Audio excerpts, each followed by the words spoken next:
sun beat down, I had the radio on.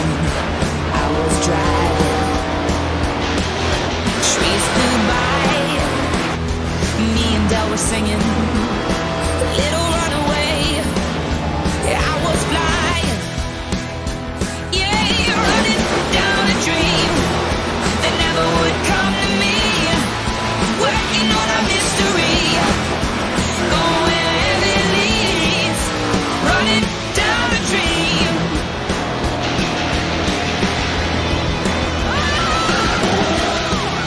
Whoa, whoa,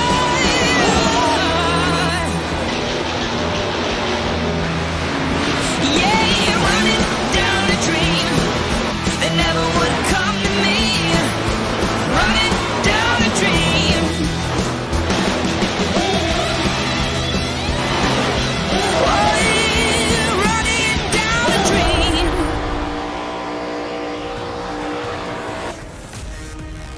From the high banks of Daytona to the great state of Georgia, ladies and gentlemen, welcome to round number 2 of the NR Cup Series. My name is John Thramos, the voice of NR, with Jarrett Lumberg, the Iceberg, as we get ready to go 200 laps, 300 miles around this great racetrack. Jarrett, what can we expect so far tonight? We can expect the polar opposite in almost every way from the Daytona International Speedway, because with Atlanta, it's about handling, it's about tires, fuel strategy.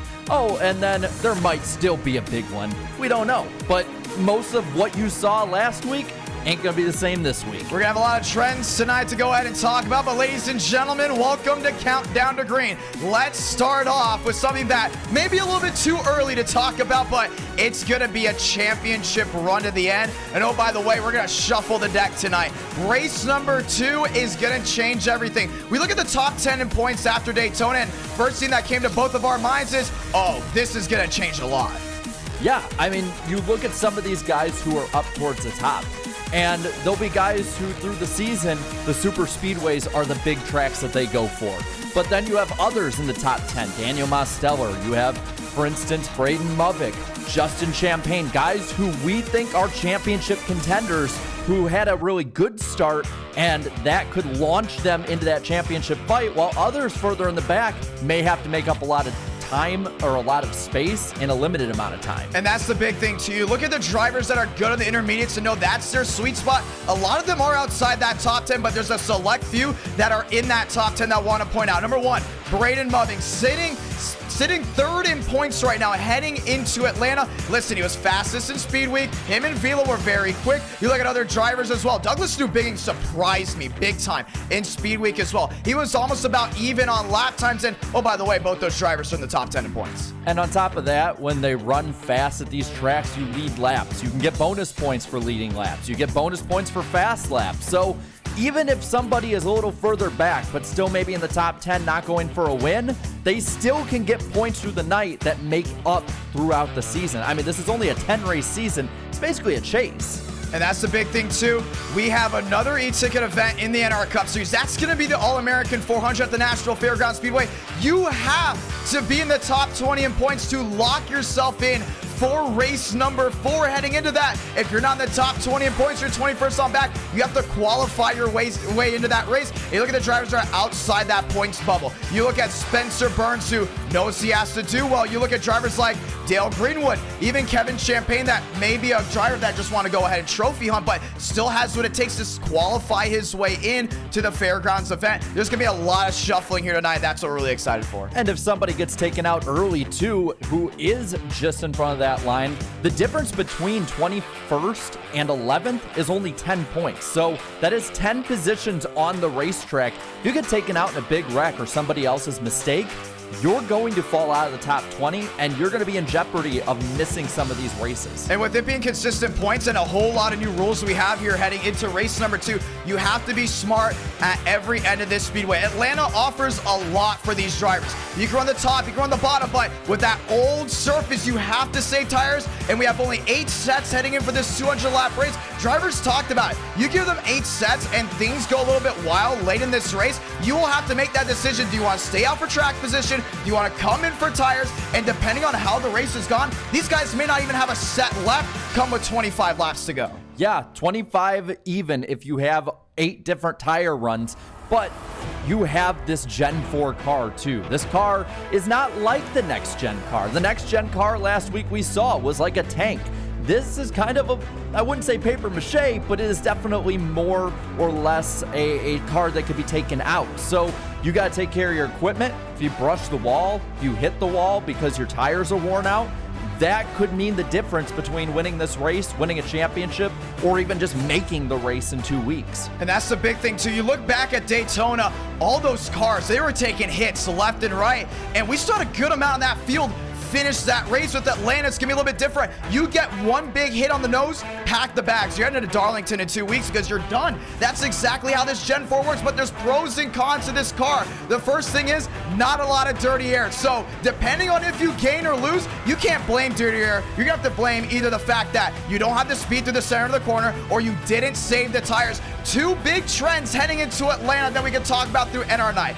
1, the long green flag run, it will most likely happen. And number 2, we know it's not a super speedway. We know that they can get strung out, but without fail, we've seen the big one happen. It's happened on restarts. It's happened 12 laps into the green flag run, and it happens out of nowhere. It's the big surprise that no driver's looking forward to here tonight. Well, and what this all shows is that this race is in the driver's hands. Last week, you had to rely on others in the draft to be fast. This week, it is all on you.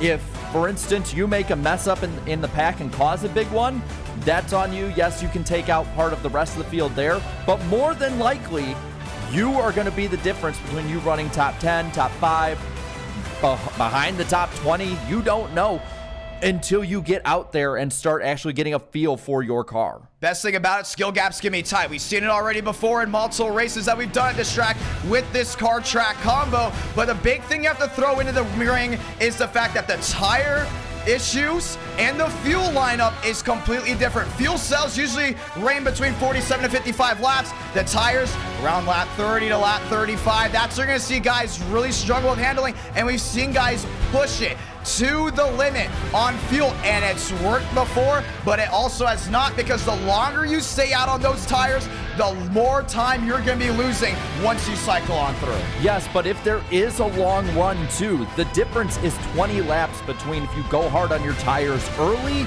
or if you save fuel. You can go 55 laps, and in a 200 lap race, that means you would hypothetically only have to pit 3 times, whereas if you go hard on your tires, you're having to pit maybe 5 or 6 times. So if we do get a long, strung out run, a run that goes 30, 40, 50, 70, 100 laps, this is where the difference is going to be at, whether you're going for fuel or you're going for your tires. Gonna be a lot of fun. Let's go ahead and talk about it tonight, ladies and gentlemen. The 3 drivers to talk about right off the gun. It's gonna be a lot of fun. I saw everyone in the chat already talking about this driver to start. It's gonna be Gary O in that number 5 car. That one Friday night, NR Night in America race that we went ahead and did, guess what happened? He ran up front and shocked everyone. A content creator fast on iRacing? Are you kidding me? He finished inside the top 5, and Gary Owen does have speed at Atlanta. Will he be able to carry the YouTube train tonight? That's the real question. I think he will, but I don't think it'll be winning speed necessarily. He is probably out there the best content creator on these intermediates especially. He's an intermediate ace, but there is such a tough pool of drivers. It is so close out there. These are the best of the best. But I do think he will be up there as long as he stays out of trouble when the end of the race comes around. And it's going to be a lot of fun to see, too, because he's really good on strategy. And you look at all sorts of other drivers like Joey Stone. He may not be the fastest tonight, but this is home track. He knows how to run strategy very well here. As long as those 2 drivers, in my opinion, keep that car clean. And by the way, they're on the same team. I think they're going to do an absolutely fantastic job. Would not be surprised if Gary Owen gets a top 15 here tonight. Would not be surprised if he starts shocking a lot of drivers. Keep an eye with that target number 5. It's going to be quick, but here's another driver we got to talk about. How about a Coke Series driver? Malik Ray subbing in early here for Kwame Scott. He's driving the number 3 car. A lot of drivers already say tonight he's the one you have to worry about because he's quick everywhere he goes. He has the experience, and he almost has the same driving style as Justin Champagne. Tonight, that's the big question. Does he go for speed? Does he go for saving tires? Or does he run away with it? Where usually a track like this has the skill gap very tight. Where I like his position on this is he's not going out there for points. He's not going out there even as a trophy hunter. He's just a mercenary out there. This is a one-off maybe. Maybe he'll come back later in the season. We don't know. He doesn't know. So he's just going out there, going to go completely to the wall and probably be going for the win no matter what. He's going to pull crazy moves, but he's able to pull them and to pull them off as well. Gonna be a lot of fun. Let's talk about this last driver here. Travis Brown, Mr. Moonhead, driving the 07 Jack Daniels Chevrolet. He's come close to winning e-tickets. He came pretty close at the All-American 600. No one was touching Buttafuoco that day, but he is always up there, and he's a driver that will put it on the line no matter what. Do we see Travis Brown with at least top 10? How about race winning speed? I think so, and on top of that, I think if you're watching at home, this is one of those few drivers where everybody would like to see him win. Not only because he would make it interesting up front, not only because of the personality, but because can you imagine him winning that personality with how he pulls it off? It will just be a complete package for this Atlanta race. It's gonna be a lot of fun. Now let's get to the best segment of Countdown to Green. All the viewers love it. They get into it. I love it a lot as well. It's our Fast 5 picks. We start with underdogs and the Fast 4 drivers, and obviously the driver we think is gonna win tonight. Jarrett started off. Who's our underdog? Well, I'm going with a driver who I think in a lot of ways has connections, at least on his car, to Atlanta. And that is the Coca-Cola driver, Demos, Daniel Mosteller. I think he's going to have a lot of good speed. He started out well with Daytona, currently sits 6th in the standings, and not that far away from a points lead, so I think Demos is somebody to watch tonight. One thing I've realized about this series, it's sometimes the guys that you never talk about that surprise you. And I was looking through Speed Weekend, the drivers of, okay, who's quick that no one's talking about? Who's part of a team that everyone thinks, oh, they'll do good on the super speedways. They're not going to do well anywhere else. Well, guess what? I want to point something out here. Mr. Contreras has got the speed. That M&M's 18 has been flying through Speed Week, and he's a big underdog heading into tonight. I think he's going to have what it takes, not just to lock himself into Nashville for round number 4, but maybe a championship contender. You just need consistency. You need consistency and need a great run, at least in the top 3 a couple times. I think Contreras gets a top 5 tonight. Give me that 18. I think he'll be up there. I don't know about top 5 speed yet, but I am willing to be proven wrong on this. Now, going to my next driver here.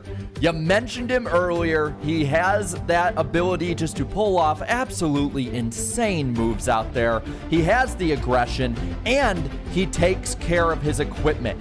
No matter when you see him, whether it's in an e-ticket, whether it's normal NR, he's always up there when it matters. Justin Champagne, that Don Julio car is going to be up front. Hey, I love it. I'm going to be honest, but there's one thing I'm going to still stick with tonight, and that's the fact that I think we're going to have a big one. I'm calling it. I'm calling it when we go ahead and pick our drivers, because that big one, I don't think it's going to happen with drivers that don't have what it takes. I think it's going to take out a lot of contenders and the guys that have been practicing nonstop, because there's been a lot of drivers that have been getting ready for this night. They know this is what it takes to win a championship.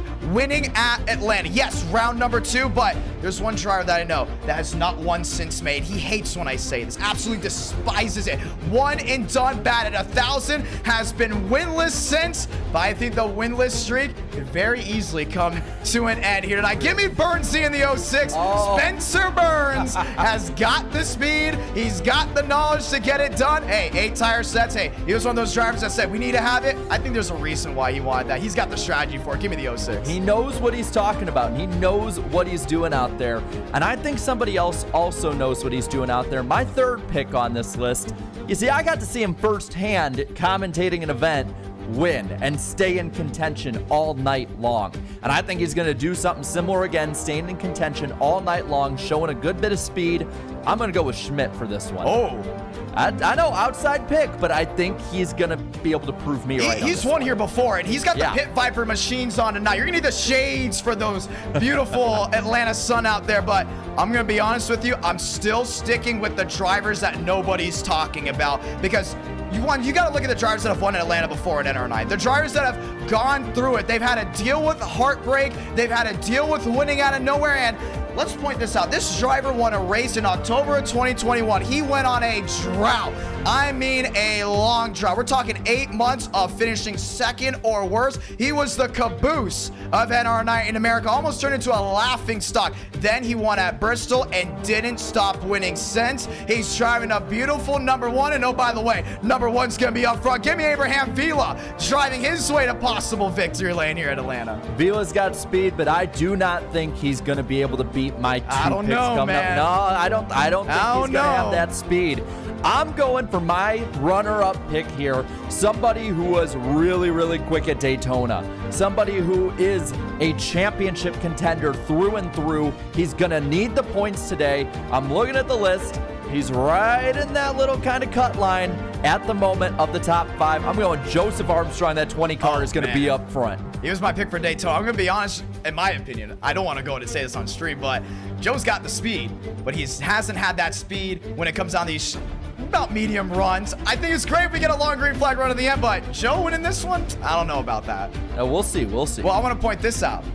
My runner-up. I think this is going to be a big one right here. I don't think you can disagree with this pick unless you got one more add-on to it. But listen, he did well at Daytona. Top 3, that's what you needed to carry the momentum into this race. And I think we're going to see a brand new championship leader already after round number 2. It's the all-black neon Chevrolet. Either you love them or you hate him, but nonetheless, he's definitely finishing second or better tonight, and he's taking the championship lead. Give me Braden Muvik in the 42 machine. He goes top of the board. You are right. He is going to be running second or better tonight because he's going to win tonight. Braden Muvik is going to win this race. He's going to take over the points lead, and the best looking car in the field is going to be leading the field heading out of Atlanta with 8 races to go. I love talking with Countdown to Green and just these picks because you get to look at the chat and you can see the viewers that are going for certain drivers agreeing or disagreeing.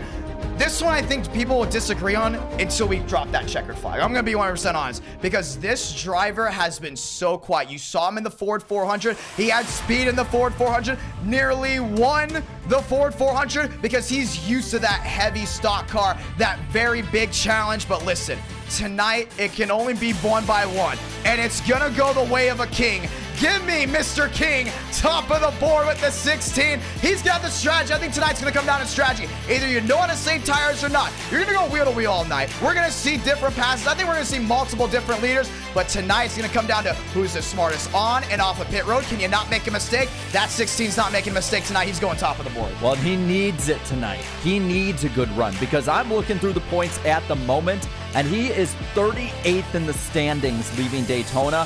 He only scored, count it, 6 points. So he is almost half a race out of that top 20 line already. I think he does run well this week because he needs it to be able to qualify for races after Darlington. And when you put certain drivers in that position of, hey, you need to finish well, they do the most wild things to make sure they get to where they need to be. He's still a championship contender. I don't think Daytona proves his speed. I think Atlanta tonight does. Give me Mr. King. Ladies and gentlemen, that has been Countdown to Green. You came here to see racing, right? Well, guess what? They have just 7 minutes left to practice. We're going to head in there in just a moment. But ladies and gentlemen, it is time to give you those driver intros. Who are the drivers racing tonight for round 2? Who's going for a championship? Let's find out in just a moment because with 7 minutes left, it's time for driver intros.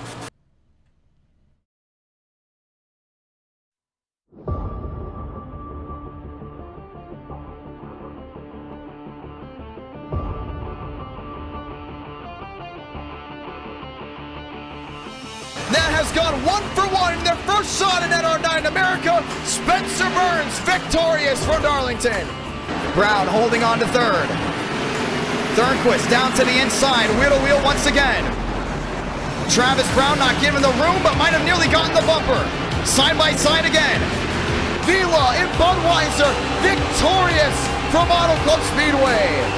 And Malik Ray was laying far back from Cozy. That's not going to help him. He's already dipped down in line, so Cozy, no help there on the high side as Malik Ray went right to the bottom, going to hook up with Tucker Minter. Out at Osuna Blanca, 1 to go in the Great American Race. More on the outside. Chua is lined up. Shuffling way in the back. New Bigging going. Wheel to wheel. That's back to 1 and 2. Cooties goes high. Stone goes high. Walker goes low. 2 up by 2. Shuffling them out. And now Joey Stone's got to block every single lane. He looks to the middle. Mumbick's going to send him. Eberhard goes around. Douglas Newbigging is going to win it in a walk-off. Victorious from North Wilkesboro. Tango on the apron. It's going to be a photo finish at the line. Greenwood. He's got to work that magic down to 11. To the rear end. Joe pumps the brakes. Mosteller is going to move him. Bump and run through turn 11. Final time into turn 12. Daniel Mosteller with a walk-off from Sonoma. It's going to be a drag race back to the start-finish line. Skipper 3, car 97, Daytona 24. At the line, Matt Skipper, first career win at Talladega. Double wide behind these 4, but DeAngelis pushes Armstrong ahead. Brower now getting a run. The 3 of Scott gets it to the top 5 or single file. Was the favorite heading in. It will be the favorite going to victory lane. James Thurston victorious from Concord, North Carolina. It's going to send it in deep. Swaggy gets to the rear end. He gets in the back end of him. The bump and run at 1 turn 4. Max Swearigan victorious from Long Pond. King to the outside, now stuck there by Burns. Still 3 wide, Gibson in the middle. Moore, here he comes to the outside. Baker tries to block side by side. Timothy J. Moore steals the win at Talladega. They're wrecking in the back and the fuel's gonna hold up. Contreras, victorious from Michigan. Jeffries finishes 3rd. Alex Anderson comes home 4th. That's gonna do it. It's gonna be a controversial win, but it's gonna be a W. Joseph Armstrong, victorious from the Coliseum. Max Steinmeier trying to make it back. He will. He's gonna win it at Talladega. Jordan Brandt should change for Alabama. Andrew Cooties 24, Frank D'Angelo 69. Andrew Cooties has just won the Daytona 500. Molina was right there too, Tega. What a night we've had. Underdog night. David Joyner. Joyner looking for his first win in NR Night in America. The prayer by the 84 won't stick. Jackson Carr, first career win at Bristol Dirt. 3 and 4 for the final time. Elvis 31. Brower to the bottom of the track. Raul Elvis victorious from Atlanta. 3 Swearigan 15. 3 wide at the line. Who's it gonna be? I believe it was Marlowe. It was Marlowe. First career win at Talladega. Final time through 3 and 4. Kevin Champagne gets bumped out of the way. Justin Champagne victorious in the clash. Your month of November champion is gonna go back to back, coast to coast at our night in America as he goes California dreaming. Brandon Movick victorious from the Auto Club Speedway. 1 to go from Kansas. 4 more corners to get his first win. Champagne dials it into a 19. There he goes. They're side by side for the final time contact. They wreck. Gregory is going to win the Daytona 500. Are you kidding me? Make room, TCB, because there's a new driver with 2 e-ticket events. 1 in NR Night in America. It's the way of the 48. It's the way of the Chevrolet. Dodge is defeated as the bow ties go victorious. Down home in Indiana, Chad Thornquist victorious in the Brickyard 400. It's gonna be a drag race. Back to the start finish line. No, it's not. Contact. Schmidt gets turned. Zach Tondren victorious from Michigan. Are you kidding me? 3 wide, Kroenke, welcome back, my man. The Menard Chevrolet now leading back down into 1 and 2. Storch inside, he's got Rusty. Rusty's doing a great job just sticking right with them, trying to just work on his own race. On turn 4 for the final time. Parker White with the block. DeAngelis, he turned him! He turned him! And DeAngelis is gonna win at Las Vegas! On turn number 4 for the final time. Tinsley blocks high. Demos has got to make a run to the short shoot for the final time. All bets are off. Tyler Tinsley, victorious from Daytona. Face up goes to 75. Martin down within 7. He's in arm's reach now. William Schmidt is going to win an e-ticket event. The underdogs rule in South Florida. Schmidt, SKS, and Phoenix Racing get it done from Homestead Miami Speedway and win the Ford 400. Dan Hart at the top of the charts. Where did that come from? A 24.93 for the 81. Dominguez on the outside. Vila all over him. Shamila stuck in neutral and dropping back. That's Dominguez out to the inside lane. He's going to hold that wheel to wheel. Brings the daylight to Vila on the far side. Kevin Champagne is going to put a check mark next to the W column, and he's going to be winning in the month of August. Kevin Champagne victorious from Charlotte, USA. Alvis Moore still wheel to wheel. Prominent Glass not giving in.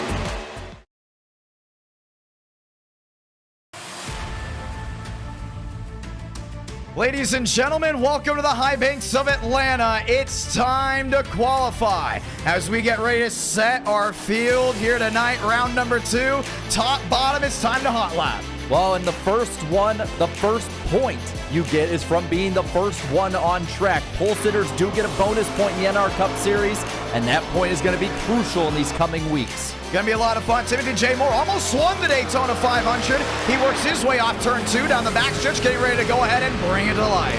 And in Atlanta here, you're going to be sliding through these corners, especially in your qualifying laps. See him up top, right near the wall, now coming off 4. Timothy J. Moore bringing it back down this time. James Thurston, the 14. He's heading out on the racing surface. Frank DeAngelis. Oh, well, doesn't that scheme go ahead and fit his driving style? Yeah, I'd say he fits being the Chick Hicks of the NR Cup Series by a wide margin. Gonna be a lot of fun to see. Raul Alves, hey, we haven't talked about him a lot tonight, but I think he's got a shot to win here at Atlanta. He works his way already to the outside there at 3 and 4. First lap coming in soon. You're seeing the sliding right now already as he goes right over that scene, a lane down, and now he finishes his lap. Back to line, Alves gets it done. We go back, top of the board, 31-4-1. Timothy J. Moore just 5 off. He's back to the outside of 1 and 2. We're seeing a lot of these guys run up there. I wouldn't be surprised if that's still the fastest lane. It'll probably be the fastest lane, but I would not count out that bottom for taking care of tires in this one. But you're seeing on the side, the intervals, not as close as Daytona, but still pretty close for a track that is so skill dependent like Atlanta. Braden Movick out on the racing surface. This time he's down on the inside, ripping that one around. I think he's everyone's prediction right now to go take that championship lead. But hey, talk's one thing, doing it is another. And Alvis went to the top of the board for a moment. Moore is up there now by 200ths, and now Demos to the top. That puts Burns P2. He just crossed the stripe. More drivers to come. How about Max Swearingen back to line? He was fast at Speed Weeks, brings his Toyota to the line. He runs up that top 10. Now P5 back to 1.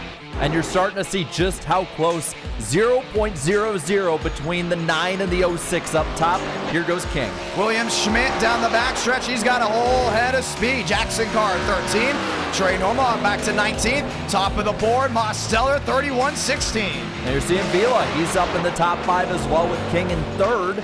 Thurston in 7th at the moment as Schmidt comes off the corner. He's got that big slide. He's not going to get any speed there whatsoever. It's going to be a botch lap for him up and over already. But it is qualifying. Does not matter at that point. Mosteller to the top. Max Steinmeier. Hey, how about Jumpman in the top 10? Yeah, it's pretty good run for the Jordan brand, but at the moment, nobody beating that Coke car in Atlanta. Chad Thornquist, a 2-time e-ticket event winner. I talked to him earlier and said, hey, do you think you're going to win this race? As he goes P4, he said, I'm focused on consistency because we're going for a championship, and if you want to root for someone that wants to be there at Charlotte, let me phrase that, be there at Chicagoland, you're going to go ahead and root for that 48. Well, and starting 4th is going to be a good way to start that. At the moment, that's where he sits. We see Kroenke coming around that 57 Blue Moon car up to P4 as well. King had a flyer. He's P3. Back there's Douglas Newbigging. The Roasted Gems Chevrolet comes down off corner exit, crosses the stripe, wants one for the board. Left side of your screen. Top of the board it is.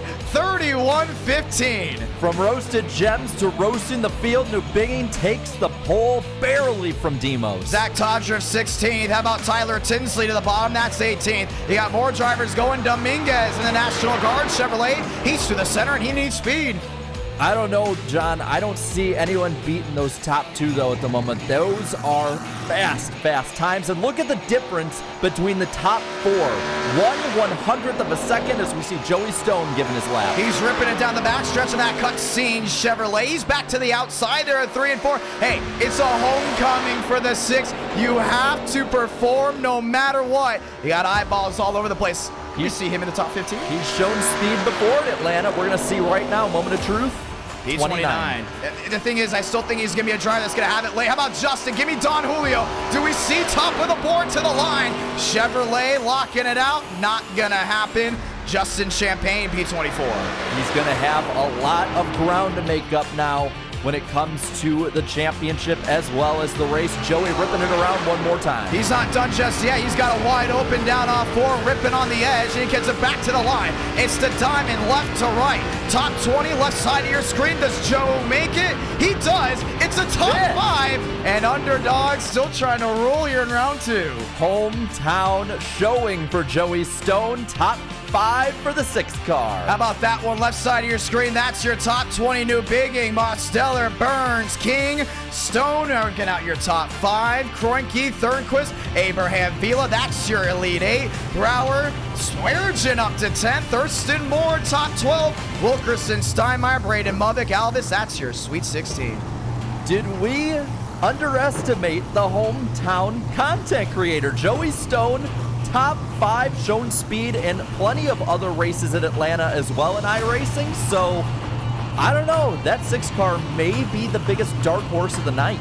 Gonna be a lot of fun to see. Newbigging, Mosteller, top of the board. It's gonna be a tight skill gap. We talked about that in Countdown to Green. We're gonna see a lot of these guys struggling with tire wear, but let's go ahead and already circle the wows tonight. Alvis, 16, I think he's gonna have strategy. Stone, we just already talked about him, but we didn't talk about Brower at all. And all these drivers are like, hey, watch that 12 car. He's got speed. He's that Dodge. You see him back there?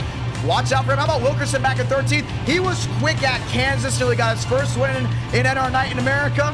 And guess what? P13, I would not be surprised if we see him possibly go top. He's shown solid speed, and honestly, any of these guys you see in the camera shot, they've shown good speed at some point or just now in qualifying, so this race might just be a toss-up at the moment. Going to be a lot of fun. We're going to show the drivers to the top of your screen before we go. Green Flag Racing. Let us know down in the chat below, who do you think is going to win? Who are you going for? It may be just as exciting as Daytona. I don't think some viewers are understanding just yet. This is going to be a tight skill gap. We can still see an underdog. Well, and what we can also see is those guys who are going to go hard as can be out, but then get reeled back in throughout the rest of the run, because we're going to have a long run in this race, and that, I think, is going to be what separates the haves from the have-nots. And you get a bunch of people a lap down, you only get one person getting a lap back any given caution. And it's 200 laps. Usually in NR Night, we do about, I want to say, 100, 125 laps. So look outside just us, the top 25. Brown, Champagne, Normalt, Greenwood. I wouldn't be surprised if Justin just rips his way on through. 30th, Gary Owen, who's really good at these intermediates, starting all the way back, just barely inside the top 30.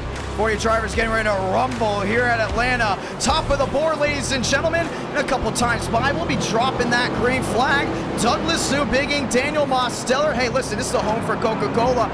Demos, he's right up there. He's getting ready to possibly take the championship. Home for Coca-Cola, home for the driver of the 9 in the Cup Series. It just might be meant to be tonight. It may as well. Alexander Kroenke, he hasn't won since 2021. That was at Auto Club, but he has been consistent ever since. So we talked about before, there's a lot of great drivers in NR Night in America, but it's the execution late, whether it's on their own or just how things go late, that have made them miss their mark on winning these races. Kroenke's got a solid field here tonight. We may just catch lightning in a bottle. Well, and he needs a good run tonight. Started out in 29th, I should say, in points, tied for 29th.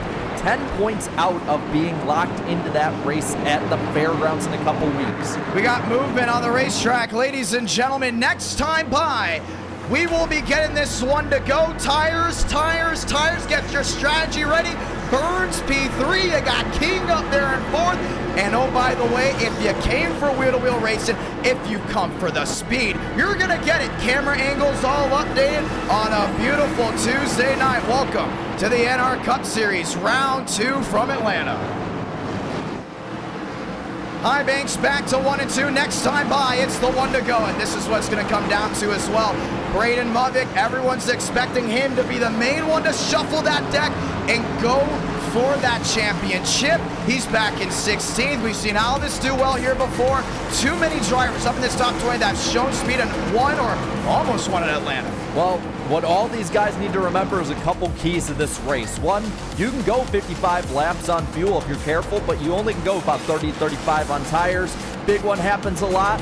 Long runs happen a lot. There's not as much dirty air. Oh, and if we are pitting under green, you got to get down to 45 miles per hour off of turn 4 onto the, or off the banking of the racetrack. Gonna be a lot of fun. 200 laps, 300 miles. You're ready to see who's gonna get it done? Let's find out this time by, because when the lights go off, it shines bright here at Atlanta, whether it is day or night. Time to get it done. Douglas Newbigging, and it's a bow tie front row, getting ready to lead us to the green flag.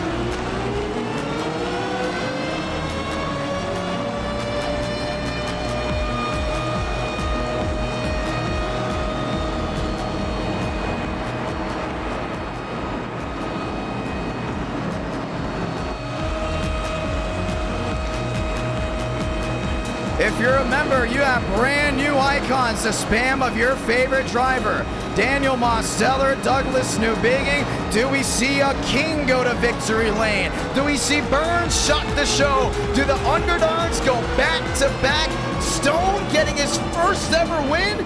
Oh, there's a lot to talk about. Well, I know one thing that is for certain. No matter who wins, it's gonna be electric. There's gonna be fireworks, and there's probably gonna be tempers. Let's get it done right here, right now. It's a sold-out virtual crowd. The hype was there after Daytona, during Daytona as well, and it's very much brought its way out here to the high banks of Atlanta. The great state of Georgia gets ready to rise on their feet just one more time. Bow tie front row, it's Ford back to Chevrolet, and that Mustang gets ready to put its way onto pit road, because we're getting ready to slip and slide on a Tuesday night. So let's go ahead and light the fuse, because we're green back home in Atlanta.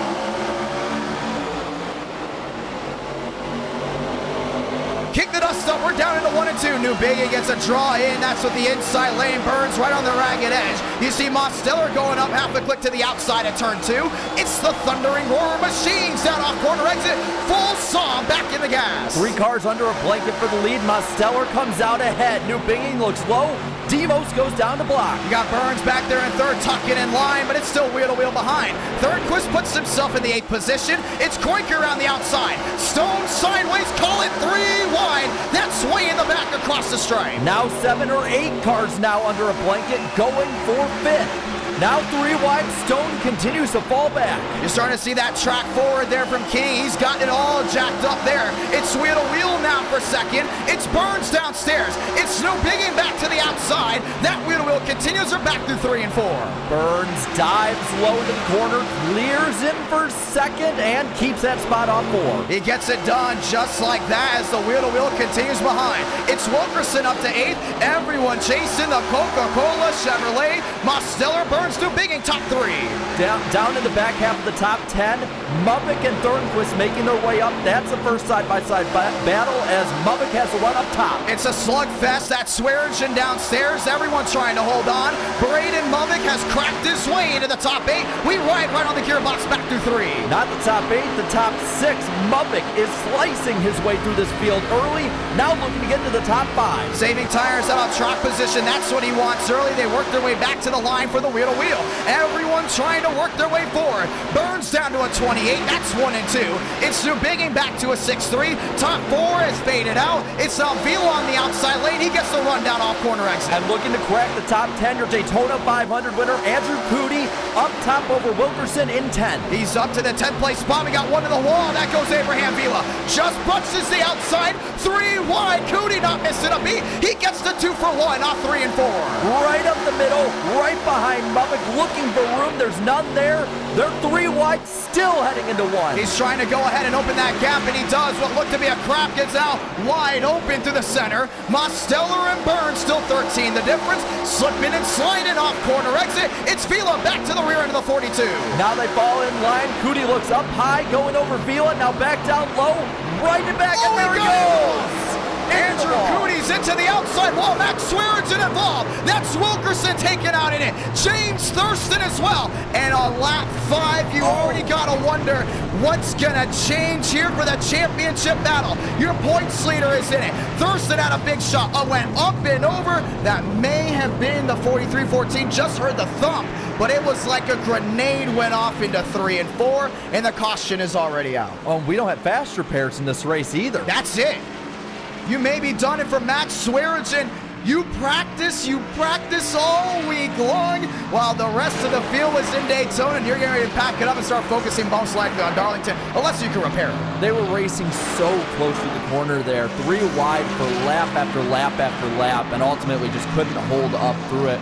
You see the damage on the 24, looks honestly repairable, but it's unfortunate for the rest of the guys that got taken out in that wreck. Yeah, he showed race-winning speed that early. It shocked everyone, but here's the thing. He got aggressive early on, and we say it before, drivers set the tone. The 24 was not missing a beat. He was trying to get through, but I'm going to be honest. We're going to already see the conspiracies of that in chat. That didn't look intentional. They were so close together. He was up behind the car that's in front of him. I can't remember which one at the moment it was, but there were about 3 or 4 cars all going for the same space. We'll watch it here. It was Vila, Movic, Max Swearingen, all those drivers under a bubble, but they were dogfighting since lap number 1. Vila actually got on the outside wall at one point. He's been ripping that top already to start, but look how close they were. You cannot tell me this was intentional at all. Watch him dive. He goes down low. Oh, they're going for the same. They're going for the same space. Oh, man. And the Andrew Cootie saga continues, this time into the outside wall. He actually looked to have gotten the lesser end of it, but James Thurston, Jacob Wilkerson, Max Swearingen. Max is not the type of driver you want to go ahead and mess with, but that right there, let's go ahead and let the chat decide. That was Tyler Tinsley that brought the 14 machine up Gary and over. Owen got contact with, I believe it's Armstrong. I just saw Joey Stone pull to a complete stop. Man, I don't know. Once again, it's after a yellow. We don't know exactly what we want to take on that. Well, let's go ahead and look at it again. Let's slow it down. We know we're going to extend the yellow a little bit just because we want to know. We want to keep an eye on this. Here's Andrew Cootie. You got the 24 circle on the outside. He's trying to squeeze in. And we talked about before, drivers are not going to be giving as much of a give and take early here at Atlanta because tire wear is going to mean something most likely track position late. But he thread that needle. Did Vila save that? Going to watch it again. Let's watch this one car. Did he? Because it looks like he got knocked onto the apron a little bit. Yep, gets that front tire on the apron, and he's good. He saved it. But a tough lick for Wilkerson brings the STP 43 in the outside wall. 4-5 car incident, all wadded up. And here's the thing, we're going to go talk to some drivers before we go ahead and get this restart rolling. We got it rolling down the backstretch. You're going to get the 1 to go next time by, but we're going to go ahead and get a word here in just a moment of where drivers are on the racing surface. You look at it right now, Wilkerson, Tyler Tinsley. You also have what looks to be Justin Champagne down pit road. Those are the guys that are currently not in the running. Some of these guys have worked their way back on the racing surface. Max Swearingen, Andrew Cootie. They're not out of it just yet. They got a battered race car, but I want to say maybe we actually might have 1, maybe 2 guys out of this race after that. I think we do. We saw some of that heavy damage, like the 43 especially. Just unfortunate that it's this early in the event, but look who's made his way to the top 15, Travis Brown, Moonhead. Well, we told you, viewers, this was going to be an exciting series for well over a year. And Atlanta, well, just picking up where we left off at Daytona, but you know what? That's now in the past. Those drivers got into it. I'm going to call it before anyone else does. That's a racing incident. Not a lot of giving, whole lot of taking, but they were doing that 3 laps prior. We were watching it as well. You got to start looking at something else. Burns was right there to Mosteller. He was about to overtake, just 10 back. Let's start wheel to wheel. We're getting ready to restart this race. And we saw that last restart, that start of the race, I should say. It was really even among the high and the low lines. So depending on who gets a better restart here and who gets that run off the high side off of 2, we may see a new leader. Getting word that Jacob Wilkerson may be out of the race. We'll keep you updated as time goes on, but well, you want to show that racing in that e-ticket event come Nashville Fairgrounds for the All-American 600. You need to do well tonight. Over 436 watching, just 9 laps in. What's next is the real question. Let's find out. Oh, I can't wait. Let's get it going. Pace car getting ready to make the hard left on the pit road. Does Burns and the winless streak. Does Mosteller solidify himself as a championship contender? Let's find out. Grab the gear just one more time because we're green from Atlanta Motor Speedway.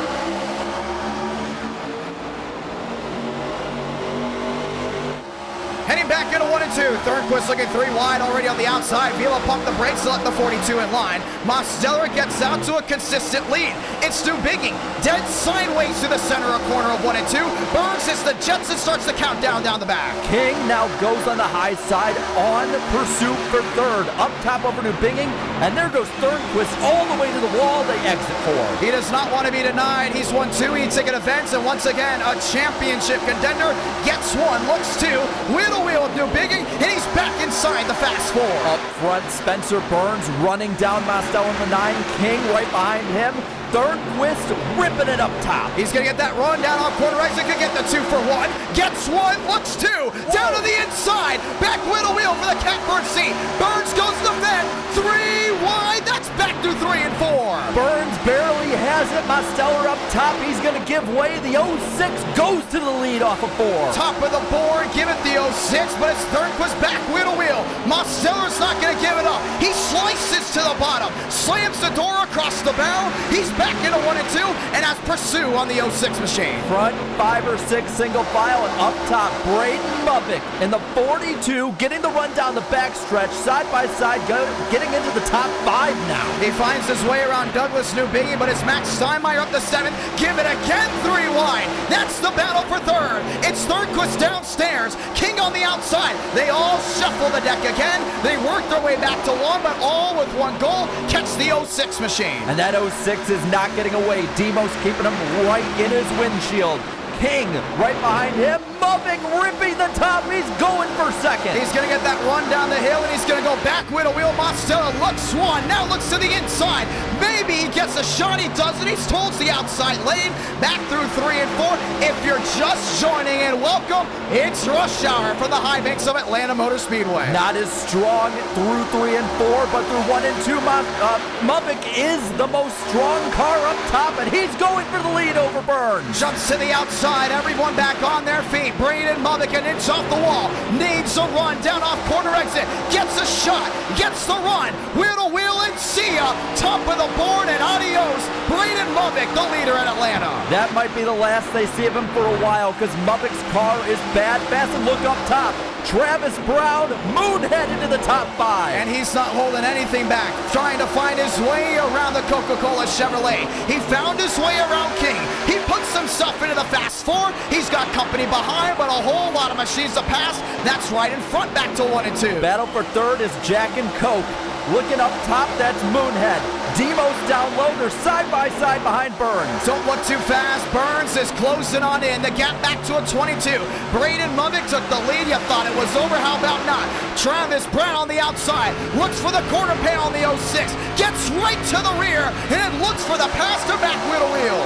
Going up to the second spot, possibly up top. Brown looks up high, keeps it right up near the wall. Is he going to get the run off the corner, though? Who's on the move? Frank D'Angelo sideways. In front of the field. He's around. He's around. Right in front of King. Everyone scatters to avoid. The caution is going to wave as it happened right in the middle of the field. We will have a restart. Did everybody miss him? I think they did. Wow. Atlanta is showing its colors tonight.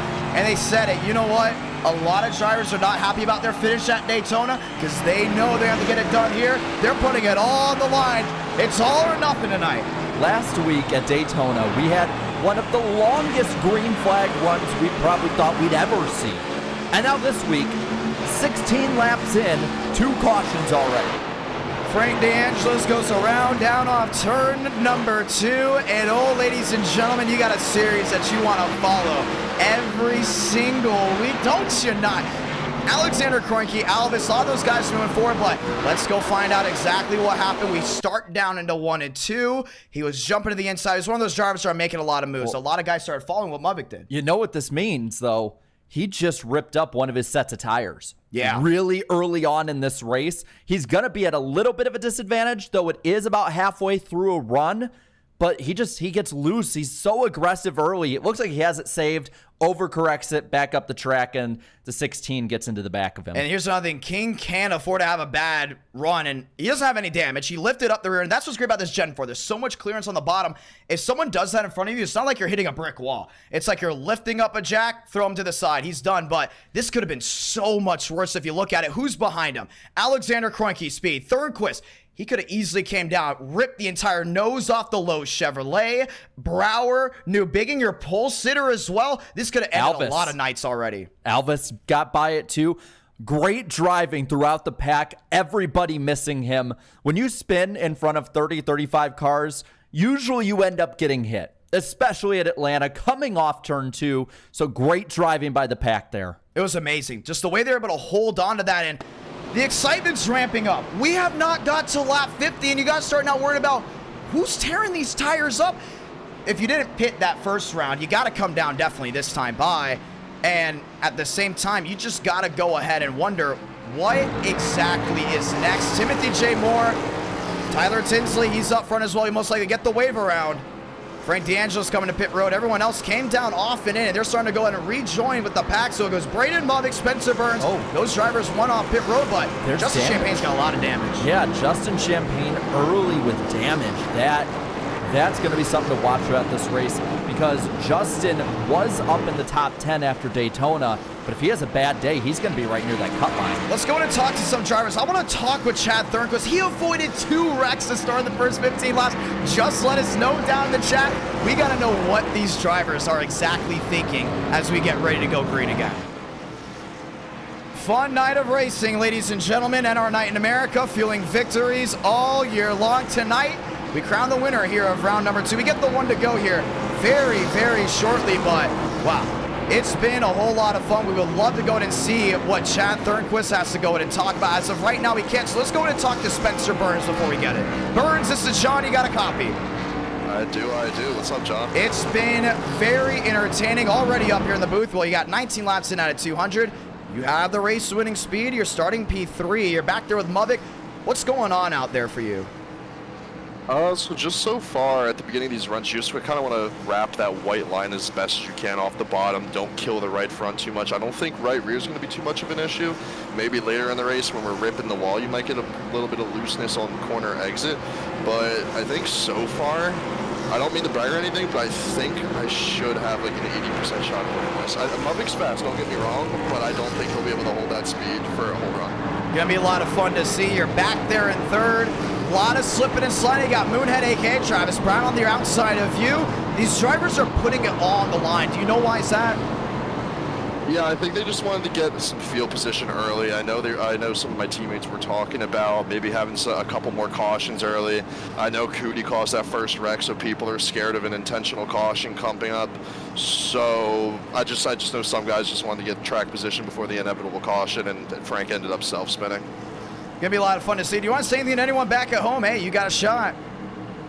I think the parents are watching. I know my girlfriend Elizabeth's watching, and I think Frank's grandpa Rich is watching. Hi, Rich. Gonna be a lot of fun. Hey, good luck tonight. Thank you. We're gonna win this. Rack it up, stack it up. Ladies and gentlemen, let's get ready to try it again. You got 180 laps to go from this point on. They all get back on their feet. Jarrett, what can we expect? More shuffling. The entire top 20 just keeps shuffling. It shuffled more than it did at Daytona last week. And that's a lot to say. That just shows you that these intermediates, they bring the entertainment, they bring the speed, but they also want to make sure they win. You can't ask anything more as we bring it back to the line. Try it again. More Muddick, Burns, and Brown. Green again from Atlanta. Trying to get it done back into 1 and 2. One of the drivers in the Fast Four, that's a Georgia native. Travis Brown to the inside, lined up nose to tail, but Muddick wants the lead. Jumps to the high banks. He gets the run off the outside cushion. He takes the lead down off 2. Once again, Muddick being the man to beat. Now side by side for second between Moore and Burns. Burns gets the run. Moonhead behind him with Thornquist in 5th. Run on that ragged edge, down off corner exit. Burns has to save it, catches the wheel, now down within the 19. Muddick, Burns, top 2. Brown's got company. That's Thornquist back and forth. He looks to the inside, no deuce. They're back into 1 and 2.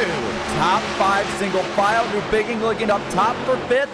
He has Mosteller behind him, side by side. He gets the run off 2. Everyone's finding their way around Timothy J. Moore. The idea, save a tire, so that he's dropping back. It's still now the battle for the lead. 15 the difference between the top 2. They're back through 3 and 4. And now Muddick goes a little high. Burns makes up some room. They stay even through the tri-oval. 42-06, battling for the lead into 1. These might be the drivers to get it done here tonight. They thunder back into 1 and 2, but now downstairs. The 42 slams the door. Burns wants an opening. Slipping, sliding down off corner exit. Brown sideways in front of Thornquist. Make that 3 for 3 already in 23 laps. And the 48 Lowe's machine puts himself in the top 3. And in the top 4, Elvis is up top now. He's looking underneath Moonhead. He's going to get the run off of turn 4. He clears him for 4. Douglas Newbigging looking for an opportunity as well, trying to find his way around the Jack Daniels 07. Thornquist says clear. It's now Spencer Burns to the rear end. He said the 42 does not have what it takes to hold on to this long term. Do we see Burns take the lead? He's dogging him. He's right on him. He's looking low. Down the back stretch, thinks better of it. And we're single file again through 3 and 4. Not a single person sitting down here from the high banks. They're right on the ragged edge near the white line. Who's going to try to find the daylight? Muddick 42 still slams the door in front of the bow. Burns trying to open it back up. Both play limbo. That's back to 1. Muddick looks lower into the corner, but a better arc for Burns. Burns with the nose a little bit lower, stays right behind him, just a 10. Everyone's trying to find that opening, get ready to open that throttle back again. Well, Alvis is back there and forth. He's starting to make some headway, but with 12 being the difference, you gotta wonder, when do you push that big red button of concern if you're the 42? Burns is there. It's inevitable to find his way through. He's back to the rear end. They're back to the line, 26 of 200. That black McDonald Chevy up front keeps it just about half a lane off the bottom, while Burns is right on the bottom line. Now the battle for third is Elvis over Thornquist. He's going to get that run off the top end, and it's going to work out. Elvis puts himself in the top 3. Not a lot of talk for the 31 machine heading into the year. Now, you all know him as he's sitting in the podium spot. It's Burns on the quarter panel, looking for an opportunity. Muddick sideways, wheel to wheel, back to the line. Muddick gets it this time by, maybe not next. Burns has the run to the corner on the high side. They pull even into 1. No one giving in. It's all on the ragged edge. Burns to the quarter panel. Now tries to cross slow. Muddick swings high. Right to the quarter panel. And it's the old switcheroo down the back. Puts the 06 downstairs and the 42 to the top. And this hard racing has opened the door for Elvis and Thornquist, 3rd and 4th. They're in the middle of this battle now, as these two will not give. Nobody wants to win more than that 06. It's been a long time since he's seen victory lane. Now has the opportunity right to the front. Muddick won't give in, back into 1 and 2. Elvis looking now. He's only about 4/10 back. Muddick starting to slide up again, but this time has a better exit than Burns. And Elvis is on the move. You got Thornquist on the move. Top 4 under a second. No one giving in towards the back. Mosteller, Steinmeier, they're battling it out. Vila, Kroenke all in the same boat. But what do you do if you're the 06 as Muddick pulls back into a 25? If you're the 06, you have to be in defense now because Elvis is right on his bumper. Muddick pulls out by a quarter of a second. He wants that shot. He's right back to the rear, and Burns Burns has to go on the defensive for the first time on this run. Alvis is not giving in. Gets to the quarter panel. Gets a run. Holds it wheel to wheel. That's back down the backstretch. Alvis has the speed at the moment and the handling. Dives down low to 3 and 4. Clears the 06. Now Burns looks to try and cross over. Can't. Alvis sets his sights on Mubik. He had to pump the brakes right back through the center, but Alvis is still holding on. That's Burns back there in third. In front of him, the race lead. They worked their way back into 1 and 2. It's been settled out by 9th, 10th, and 11th, but the battle for the lead is now within the fast four. Less than a quarter second between the top two. Mubik gets off the corner. Alvis right behind him, and they're coming up on lap traffic as well. Anthony Brower wheel to wheel. That's what Douglas Newbiggie. He wants to go back top of the board. He's down to the inside holding the 12 at bay. It's Dodge Chevrolet wheel to wheel back through 3 and 4. Everyone else have now turned it into a freight train on the inside lane. Mosteller back there with King. Back there with Moore to the tail end. It's wheel to wheel way outside the top 20, but the battle for third rages on. It rages on as well as Thornquist right up against the wall, gets the run off the corner. He's going to pull up behind Alvis now. Gets one, and we've seen him multiple times tonight. Looks two. Daylight downstairs as he puts his chips in the middle. He does it. He hugs the outside lane. Elvis with the run. Right back to the center with 31 out of 200. And right in front of him is Mubik. He gets the good exit off the corner. A little twitch there from Alvis, but he is getting right up to the back bumper of the McDonald Chevrolet. Still not giving in. 7 the difference. Here they come. Back into 1 and 2. No one's still sitting down. Elvis wants to lead. Mubik goes to defend. He jumps in front of him. Slams the door. Now the cross to the bottom side. Alvis is there. Underneath Mubik. He enters turn 3, diving down low. Mubik eases it in. Alvis right underneath him, and it looks like Mubik's going to get the run off the corner. This wheel to wheel allowed Thornquist to put his chips in the middle as well, as it's still the fast four under a blanket. Mubik has been able to defend all night long, and this is what you got to do if you want to go to victory lane. It's the best of the best back through 1 and 2. Alvis through the center. Burns watching on. Mubik back to a 3-1. And behind that, Brower's getting the run into the top 5 over Travis Moon, and now Moonhead is behind him. The 12 entering this battle. Brower puts himself top 5, says thank you very much, but who's on the move as well? Douglas Newbiggie saving tires on the center. It's still King back there with Mosteller, and you're starting to see the different strategies race their way out. You got the drivers going full saw early on, wanting the track position. You got the drivers saving those tires, knowing, hey, green flag stops are inevitable. Alvis downstairs, Thornquist off the top rope. He's going to get the run down off corner exit. He's getting the run, and he is there. Alvis gives him room off the corner.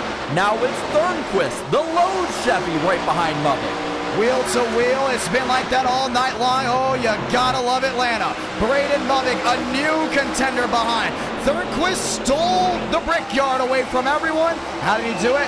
A weird stop that gave him track position. He sits P2 now. Find a way around the track position. We say that the lap machine. Max Swearage into the outside lane. Braden Mubik on the bottom. He's gonna go and put him a lap down. Now they're gonna have to start negotiating this lap traffic. One car in between the 42 and the 48.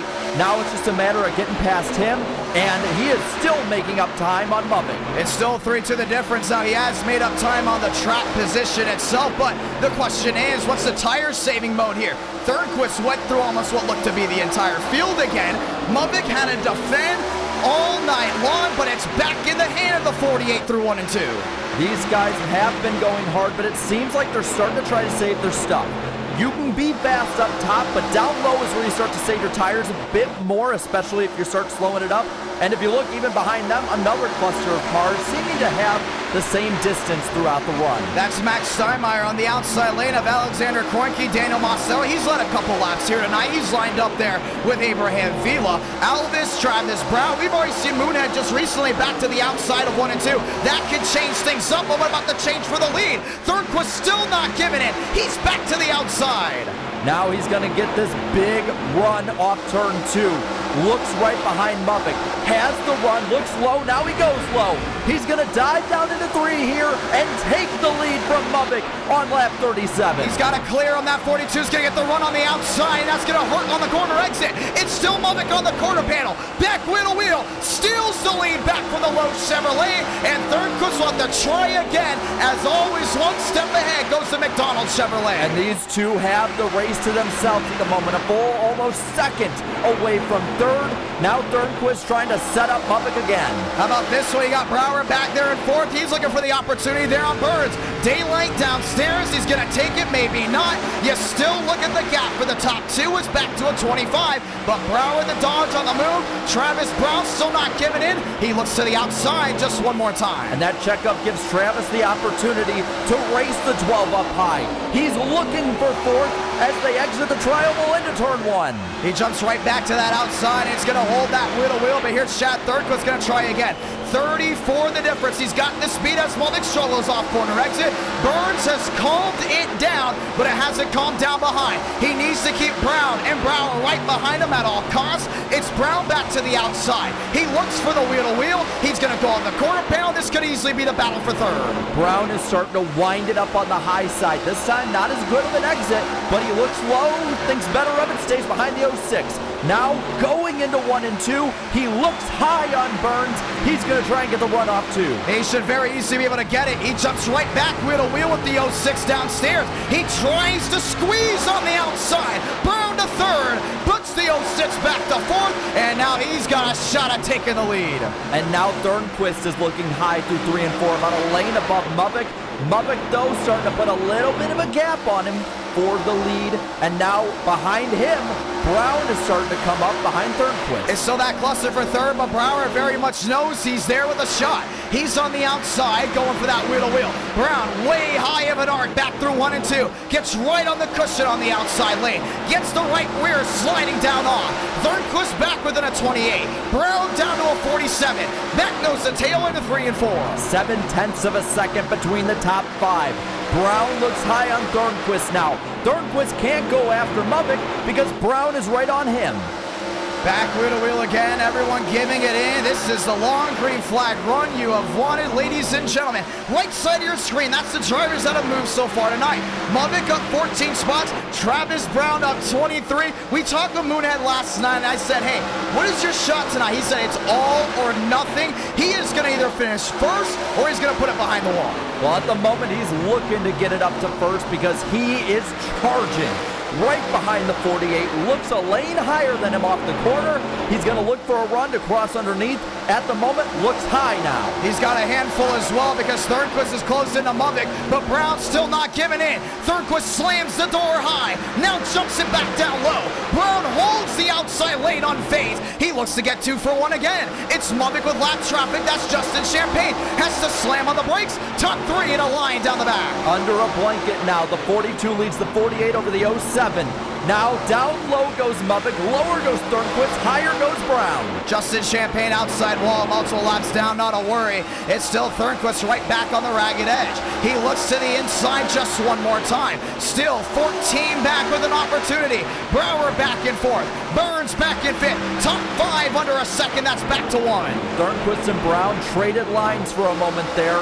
With the 07 going low, he's loose off a 2, loses some ground. Now it's between the 42 and the 48 for the lead. A lot of racing left to go, but the last thing you want to do is finish second. You're right on board again with the 48 machine. Has to duck low as Brown drops back. Still 13 the difference. You can see them slicing and dicing back to the line again. Top 5 not giving in on the ragged edge. They're still really close, but right now that 48 is dogging the 42. He looks about a half a lane higher than Mubik, goes down right behind him. Now he gets the better bite off a 2.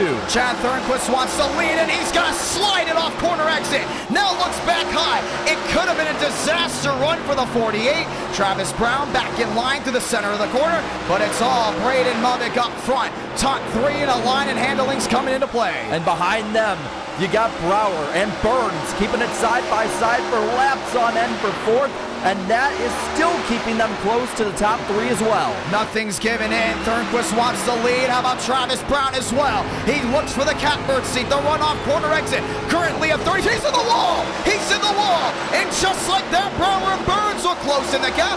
One mistake and see ya. Top 2 is going to settle it back to 3. And just like that, that battle had settled up. Now it's Brower dogging Brown. for third spot.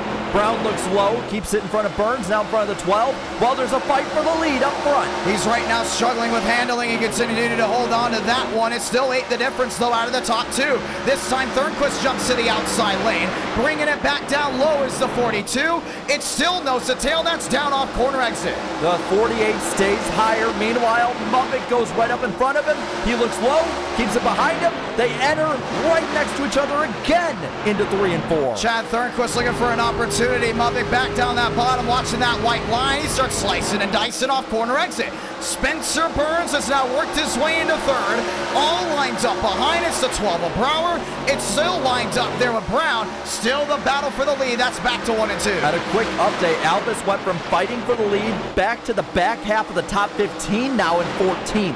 He has fallen like a rock through the pack. Moore, who restarted earlier to leader, back in the top 20. This is Chad Jeffries looking down the inside. I know we've been watching mostly what's going on up front, but it's been a dogfight throughout this entire run of the night. It's still Thornquist on the bottom. It's Spencer Burns back there in third. They've all lined up nose to tail with Matthew Brower back in the 4th place position. The top 2 are starting to run away with it. Thornquist still right behind Mubick, but just cannot continue to get past him. Off corner exit. Thornquist trying to slide that rear end. Everyone else back nose to tail down the back stretch. It's the 1 Abraham Field looking on King, but now we've gone to the area where tires mean the most. And you can start calming it back a little bit, and you start bringing out that pen and paper saying, hey, when do you want to start pitting here? Left side of your screen, who's been very stagnant? King, Vila, Mostella. Why is that? We already know Demos has the speed to go for the lead. He already did it so far tonight. Yes, 12's the difference between the leaders, but everyone else behind has already set that tone, that mindset of, we're coming to pit road soon. And what do you want to do? Did you save the tires enough? Do you have to undercut, overcut? What's the deal? Well, and you also have to keep in mind, too, we are 50 laps in. We are a quarter of the way already through this race. So any mistakes you make from here on out, if you make any mistakes when it comes to getting on pit road, when it comes to strategy, it's going to mean so much more moving forward because of how much of the race we've already completed. And I want to point this out. You look at King back there as a 1-8. At one point, he was about 2 seconds back to this run, and he hasn't showed any urgency at the start of this race. And that's what he pointed out in Countdown to Green. He's going to be that guy that won't show urgency, and he's going to go to victory lane if he has that long run speed. Well, very much does. He's back to a 1.74, and everyone that's 5th on Ford have put their hat in the ring, and they're going nuts. While New Bigging, King, Vila, Schmidt, they're like, go fight it out. We'll be there in about 20 or 30 laps. Well, and what you're seeing, too, and what they are seeing right in front of them is all lines work. The bottom line, it's been working. It's worked really well for Mubick. The top line has worked really well for Thornquist as he tries it again on Mubick. It's that multi-groove racing at its best, and we could see a switch for the lead once again. Mubick has been able to hold them all off, but Thornquist is in the wall. Catches the right side with 17 back the difference. Now this is the battle for third as Brower goes to the inside. The 12 looking low, but he's not going to beat that outside run of Burns off the corner. Burns now looking ahead and seeing Thornquist coming back to him after that contact with the wall. I'm going to keep an update on what's going on for 6th and 7th because New Bigging has just cracked the 1.5 as King is now down to the 1.54. Those drivers have been moving forward with zero urgency. Thornquist back there in second, looking right to the bottom. It's Mubick off the top side. Brown in the outside wall again. It's just going from bad to worse for the 07. And behind him, there's a battle now for 6th between King and New Bigging.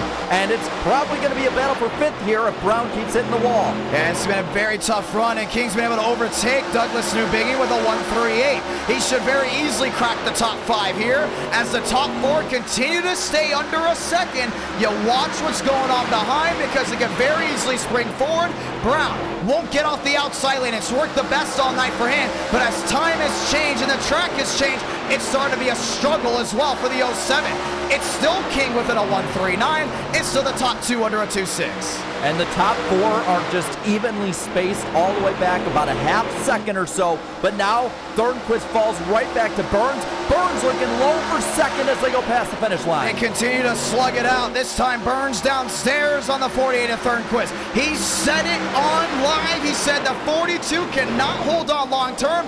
Burns backed it up, started saving the tires, gets back in the catbird seat, and it's going to bring the battle back to the 42. 0.3 of a second. That's all he's got to make up. That 06 down on the bottom, a little bit lower again than Mavik. Mavik gets off the corner pretty well, but another about, say, half-tenth taken off the lead. Brower's still going on, but Brown is fighting back there with King. Will look to be a quick switch of the steams. Should go ahead and now turn into a dogfight back into 1 and 2. That's the battle for 5th. Look on back. Jua's moving up. Mosteller's moving up. The times are changing. This is what we talk about, that skill gap. You don't have to be the fastest. You just need to be as smart as the speed of the other drivers. Because of this long green flag run, what looked to be 3 or 4 seconds back for about 8th on back, now it's turning to 2. Well, now Mavik has moved a lane higher than the rest of them. A lane off of the white line, the rest of them on that white line, and he's made a little bit more of a gap again. Now, back in 3rd, the battle is between the 48 and the 12. Brower looking high on Thornquist, who started to fall back as well. He jumps right back to that outside and is going to bring the wheel to wheels of the Lowe's Chevrolet. Thornquist is going to slide right on the nose of the Dodge, but Brower brings it downstairs. That's not going to change a thing. Back through 3 and 4 might as well. It's Brower to the bottom, trying to bring the battle to the 48, but Thornquist will get the drive off corner exit. Well, the drive was there. They almost touch. Almost touch off the corner. They're even through the back, or the front stretch. Now, Brower's going to dive down low and try and get that run off the corner. How about this? Bring the battle back to the lead. It's Burns, Mavik, 14 the difference. Back on their feet, they all go. This could very much be the decider before green flag pit stops. Brown in the wall again. New Bigging will find his way through. Schmidt with an edge, that's back to 3. And less than a tenth between the leaders. Now Burns looks the lane higher. He's going to try and get the run on the 42. Exiting 4. They're about even. He's looking low. He's going to get that daylight downstairs, gets right to the corner panel, not an inch to give. It's back wheel to wheel through 1 and 2. Burns 06, Mavik 42. Thornquist on the outside knows it's time to make up ground. There's still wheel to wheel down off corner exit. But again, the run goes to Mavik. He's going to keep about a half car length. Now he clears the 06 off the corner. No one giving in. Burns not giving up. He's going to jump to the outside of 3 and 4. This is where you can get that roller coaster run off corner exit. 9 the difference. 8 the difference. Back to the corner panel off 4. Back to the stripe. It's 42.06. No one giving in. Lap 60 out of 200. And for a moment, the 06 has the lead away from Mavik. He's going to clear him, but Mavik is looking to get the run off. Gets the jump on the outside lane. Still back wheel to wheel. Spencer Burns will clear him on corner exit. And it's new race leader for the Roasted Jet Chevrolet. Burns looking for glory. And now he's running away 3/10 already for the lead. And look now, Thornquist starting to make up time again on Mavik. Brower, King, that could be a new fight for position. It's New Bigging, Mostello. We're going to keep an eye on that. Brown has dropped back to 8th. Matthew Brower has worked his way up inside the Fast 4. Joe King back to 5th. New Bigging back to 6th. And that big shuffle continues as pit road starts opening up. You got to think that these leaders are going to be pitting really soon. The window will probably go out another 10 or so laps if it does. But these tires are shot. These guys are sliding around. These cars are almost at the edge of control. Spencer Burns opens it up to a 4-0, and it's still Mavik back there in second, but you look to the bottom of your screen. Who's making their way to pit road? Well, Rusty 19 seconds back as they continue to shuffle. Everyone else continues to work on. Andrew Cootie, he's on pit road back from 25th, so you can expect a lot of these guys towards the back end. They're going to start getting quicker on this short run, or should we say maybe even a longer run if we go green all the way. Once again, no stages. This is where you're going to want to go ahead and put your car in position to win. Find the strategy that works best for you and stick with it. And at the end of the run, you're seeing the guys, the comers and goers. Mosteller up to 7th. Jua up to 8th. Brown down to 9th. Vila down to 10th. 6-9 the difference. Thornquist wants to bring the battle there. Here comes King to the inside. That's wheel to wheel with Matthew Brower. Brower on the outside wants to run off corner exit. It's still the 16 and King down the inside. Wheel to wheel. Mavik in the wall. Back to a 7-6 and now he starts to fade. And now Brower gets the run off the corner and clears King. King gonna look low again through 3 and 4. The 12 and the 16 side by side off the final corner. Everyone continues that run as the 6-5, or maybe rephrase that, 8-5 the difference. This is the new wheel-to-wheel. Brower and King, wheel-to-wheel, battle for fourth. Brower on the outside, King downstairs, looking to put himself in the fast four, and he does. That 16 has now got track position, and he's got the strategy. I still don't think it's a long gone for that machine. Mustang down off corner exit. But he doesn't have the runoff. Brower does. And again, the 12 is going to get a little bit ahead of him, but not as much as last time. The 16 of King looks low, tries to clear the Altel Dodge. Yes, Timothy J. Moore working his way forward. Mosteller, 2-8 the difference. Douglas New bigging as well. I'm starting to circle these guys. Originally I thought, hey, they're saving tires. They may just be short run drivers for 7th and 9th. Once again, they both start on the front row for a reason. Hot lap heroes most likely. So the Mosteller's got the medium run speed, but Douglas New bigging may need a caution. How about this? 3 wide battle for position. Well, it looks like the 17 pitted or is a lap car, one or the other. So that's the difference there. But 3 cars going for position for third. They're almost 3 wide. That was Timothy J. Moore in the Best Buy Chevrolet. And you see the speed off corner exit as he catches back to the rear into the 42. Matthew Brower wants that P3 spot. Thurnquist slams the door high. Brower now brings the daylight downstairs as King looks to get 2. He's down that inside lane. Thurnquist in the outside wall. Catches it with the right side. Jumps back 2 spots, and he holds on to the top 5, but for how long? Well, the battle still rages on between those 2 up front. See, going for third, it's Brower. Looking underneath King. King is going to get past him. All this happening 2 seconds behind the leader, who has opened up a 1.3-second lead over Muppet. We've seen this before by Spencer Burns. He'll get out to a masterful lead.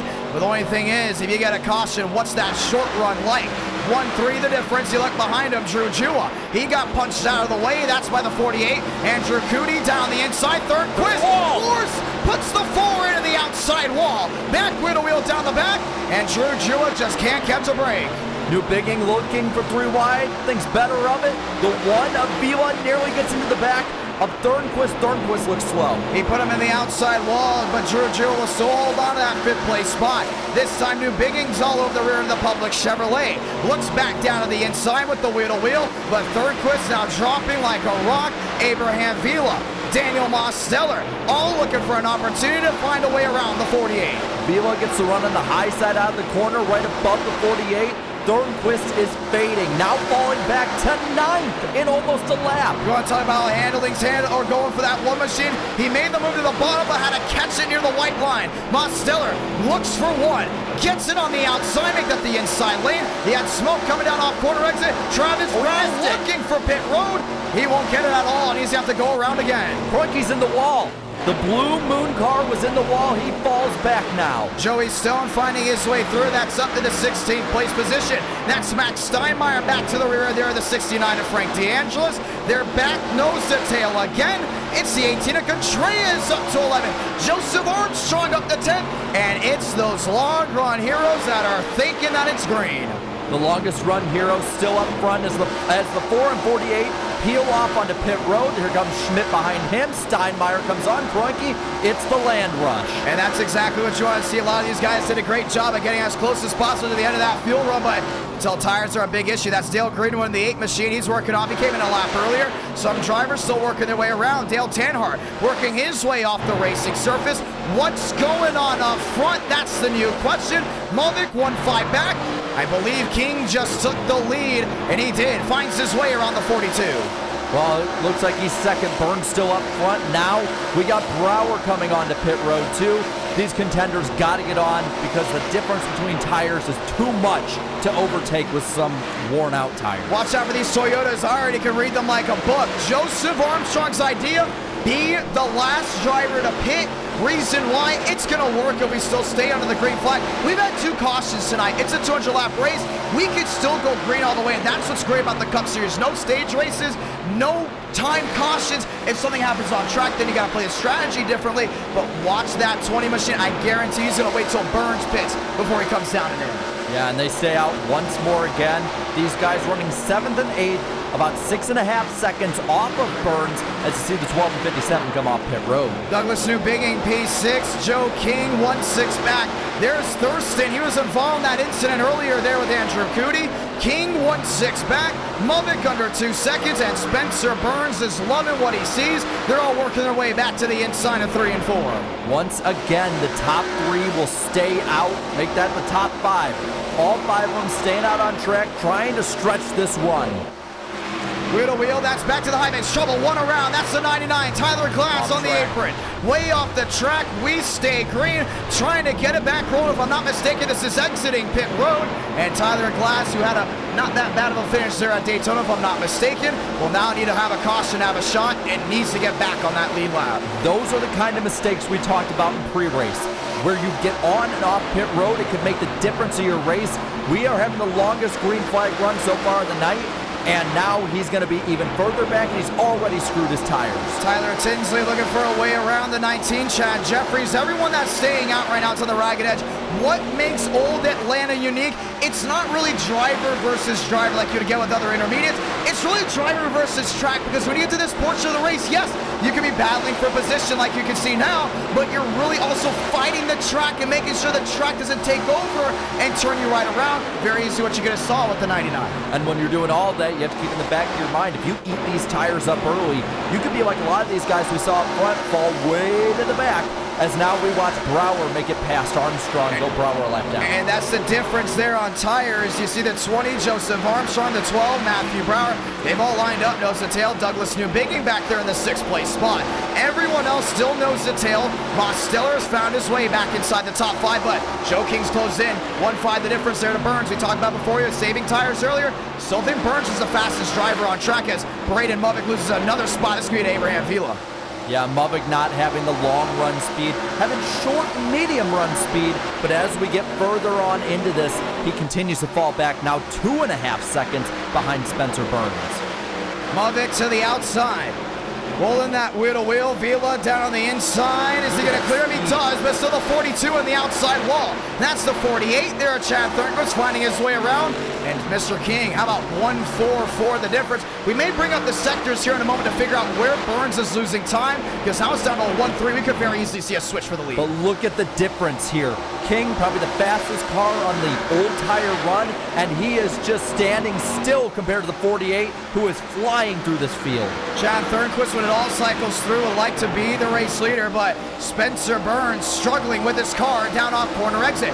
Mubik is in, Jeffries is in, Jackson Carr has found his way to pit road.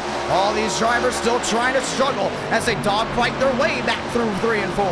Now you see the one car has the older tires, gets split, but honestly, he's kind of safe because he has a huge gap between him and Mosteller. There's only a couple are left out there with old tires. King down to the inside. Well, through this entire run, we've seen those single car spins, but for the ones back at home that are wondering, why are we not throwing the yellow? That is because the cars off the racing surface were only throwing the yellow if it means that it could jeopardize the driver's night. So far, we really haven't seen that, but we continue to see these guys on these old tires. They're dirt tracking it off corner exit. King to the inside. He's struggling as well. 1.3 the difference. Look at that top 5, top 6. I would not be surprised if someone loses their car or Burns the car. is pitting. Before coming to pit road, Burns is in. Leaders are coming in first and second.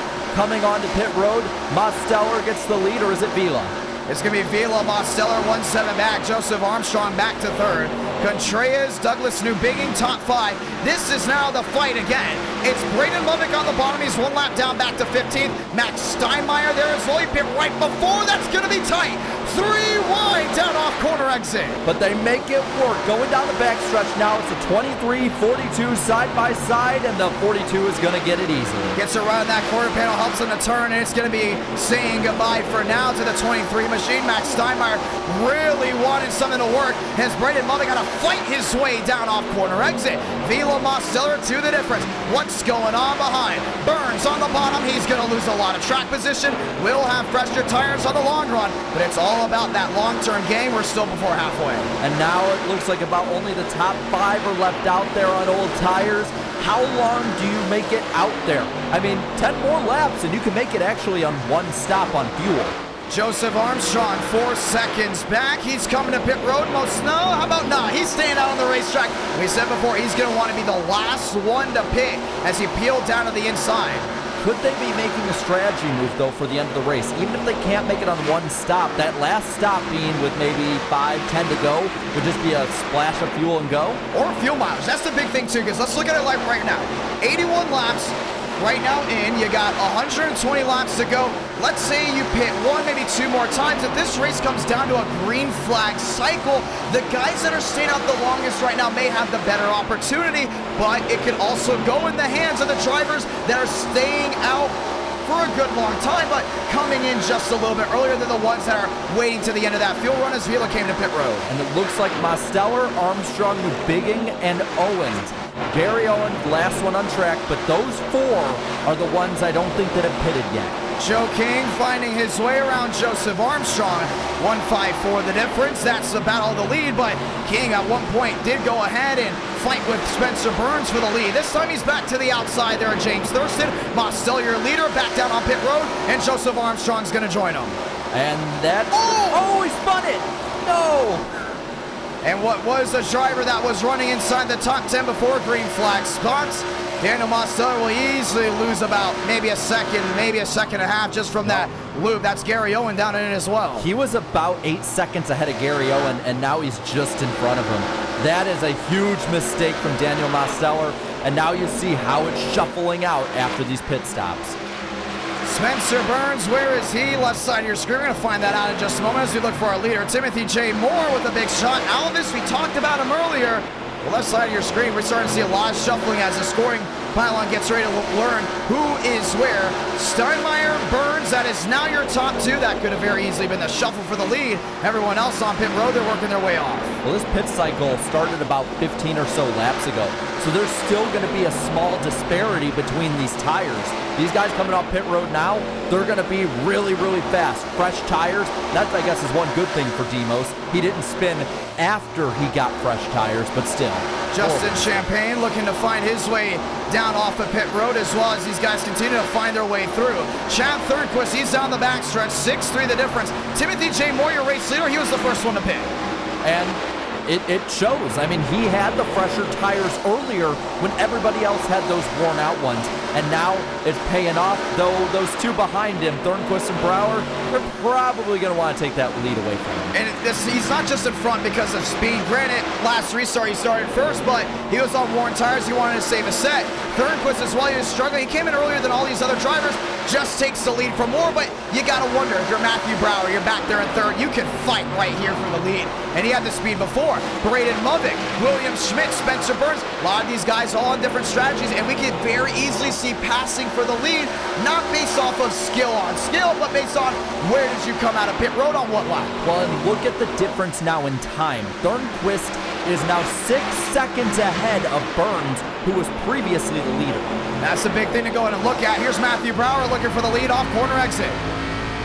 Brower down to the inside. Thornquist went the block. Now goes the block again. Brower took to the outside, trying to bring Dodge a win through 3 and 4. They're back with a wheel.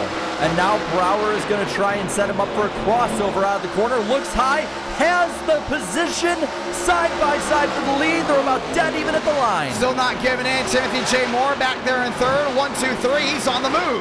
It's Thornquist downstairs. Brower on the outside. Can he get the run off corner exit? It looks to be Joey Stone watching on back in 20th. He's the first driver 1 lap down. And that's important because if there's a caution, he gets his lap back and would probably be about the only one to do so. But the battle for the lead rages on right in front of him. Brower looking to finally clear Thornquist. And wow, the 6 is actually clearing him as well. Yeah, he's able to find his way around. Chad Thornquist had a weird pitch strategy. Looks like on the right side of your screen here. This is where, for the most part, we can see who pit, who didn't. Don't have a read on Moore or Tanhart, but 16 lap old tires. That's now Brower and Thornquist 18, but Braden Movick has at least 6 to 8 laps of fresher tires than him. Burns, Schmidt in a different area. Schmidt 18 lap older. Burns and King, they were 2 laps after Braden Movick. And if you look now, Burns is only 4.5 seconds back. He's made up about 2 seconds since the cycle through of pit stops. If you're a driver, you got to realize this race could very easily go green, without a shadow of a doubt. And you can see right now, if you're Brower, you're kind of liking that. You figured out, okay, yeah, we put a lot earlier, about 6 laps and 8 laps, comparing on what driver you're talking about, but you got the track position now. One more cycle, you start wondering, okay, who's got the strategy to win this race? Unless you throw a yellow in the books, and next thing you know, it's going to be a slugfest in the end. Well, and you got to ask, too, what happens if someone spins out or misses the pits? We saw both, and causes a caution in the middle of green flag pit stops later on as well. We're nearing halfway through this race already. Braden Movic there in third. Wants a shot there on Thornquist, right back to the middle, splitting the 24 and the 48 right through the center.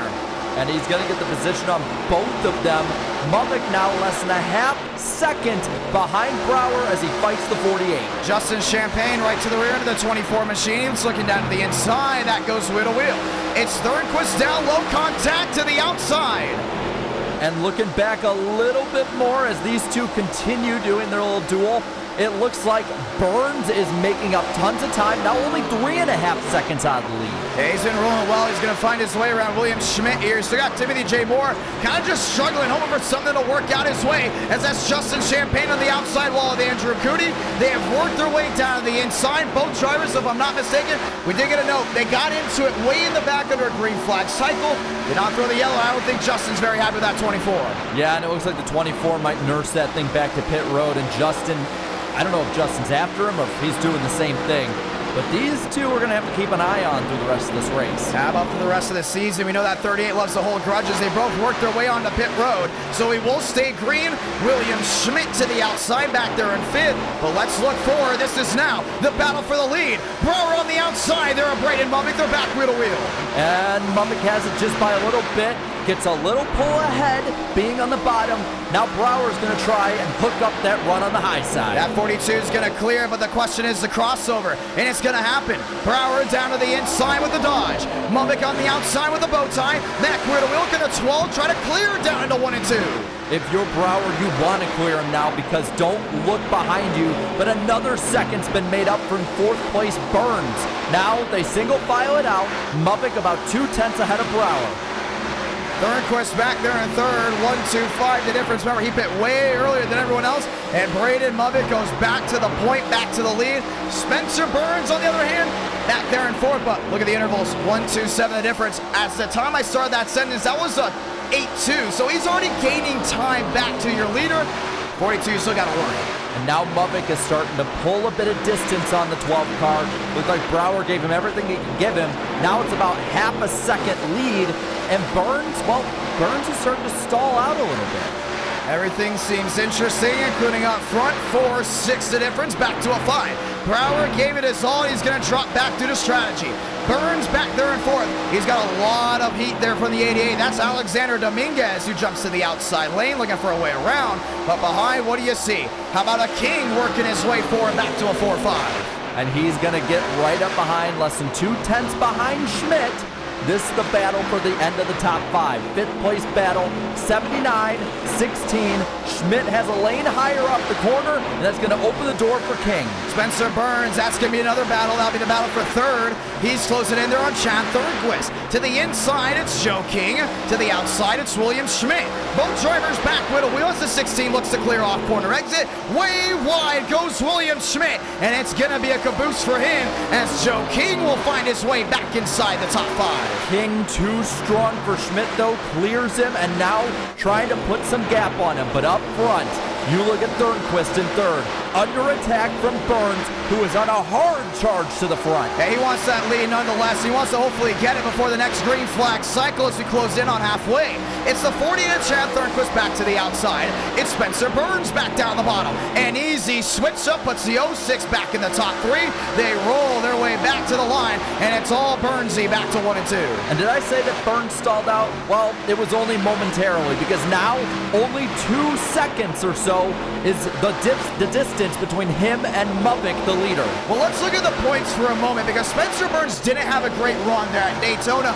And right now, sitting in third, he's back in that championship hunt if this is where the things end. Granted, closing in on Brower, closing in on Movic, he could very easily go to the lead, and fight for a championship heading into Darlington, where he did get his first win. So right now, everything's looking great for Burns, but he still needs to have a great finish here in Atlanta to have the shot later in the season. Where is he right now in points heading in? Well, heading in, he was 30th, tied with Kroenke, and 42 points out of the championship lead, 10 points out of the top 20. I think he's going to clear the top 20, but when you're looking at championship implications, you got to look at that leader, Mubik. Came in here only 12 back, third in points. Well, Frank DeAngelis has had issues. Andrew Cootie's had issues. New Bigging still a little bit further back. So this is a great day for Mubik just as much as it is for Spencer Burns. And all he's going to need to do is make sure he's in front of these guys, let alone wants to go for the win. But there's a problem. Spinner right in front of the 42 machine. That's down to the inside. We're going to get a read. That was Dale Tanhart. And the caution is going to wave. That changes everything. A lot of damage on the 81 machine. They're not done just yet. Another one around. Raul Alves down off corner exit.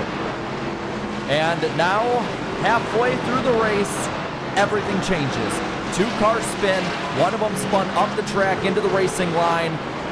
And the caution comes out. And like I said, everything is going to change. Kind of gets a little almost shades of Homestead. Yeah, that's going to be a big thing, too. Well, this isn't going to be a questionable call. Not again, this is for sure going to be a call that needed to happen. This is going to cycle a lot of things out. You're just getting to halfway, but your Raul Alves didn't really get the finish you wanted there from Daytona. You're going to need to nurse this one home. We know who was a big winner there. We talked about him earlier, but Joey Stone fighting his way onto the lead lap now opens the door for others behind him possibly to get the lucky dog, or if the leaders pit, do you stay out and risk it with the waiver round? Well, things are going to get interesting. Let's go ahead and figure out what happened, because obviously those leaders are going to be coming to pit road. You saw it there down on the inside, and that was a 71 as well. Let's go and see it. Yeah, definitely. It starts with Tanner. Is definitely a real caution by all means. Oh, the Trey Normal. He gets into the 14 of Thurston, who's had a miserable day. Into Dale. Dale slides down and just parks it. So how did Alves get into it? That's the real question. He just wrecked himself. Well, he was avoiding Dale, hits the wall, and probably on worn tires causes him. Yeah, I got McCandless as well. Ooh. So things are going to change here now. You got to start wondering, okay, you're Raul Alves. You know, it's a racing incident. We're going to look back at it again. That's another racing incident that has occurred.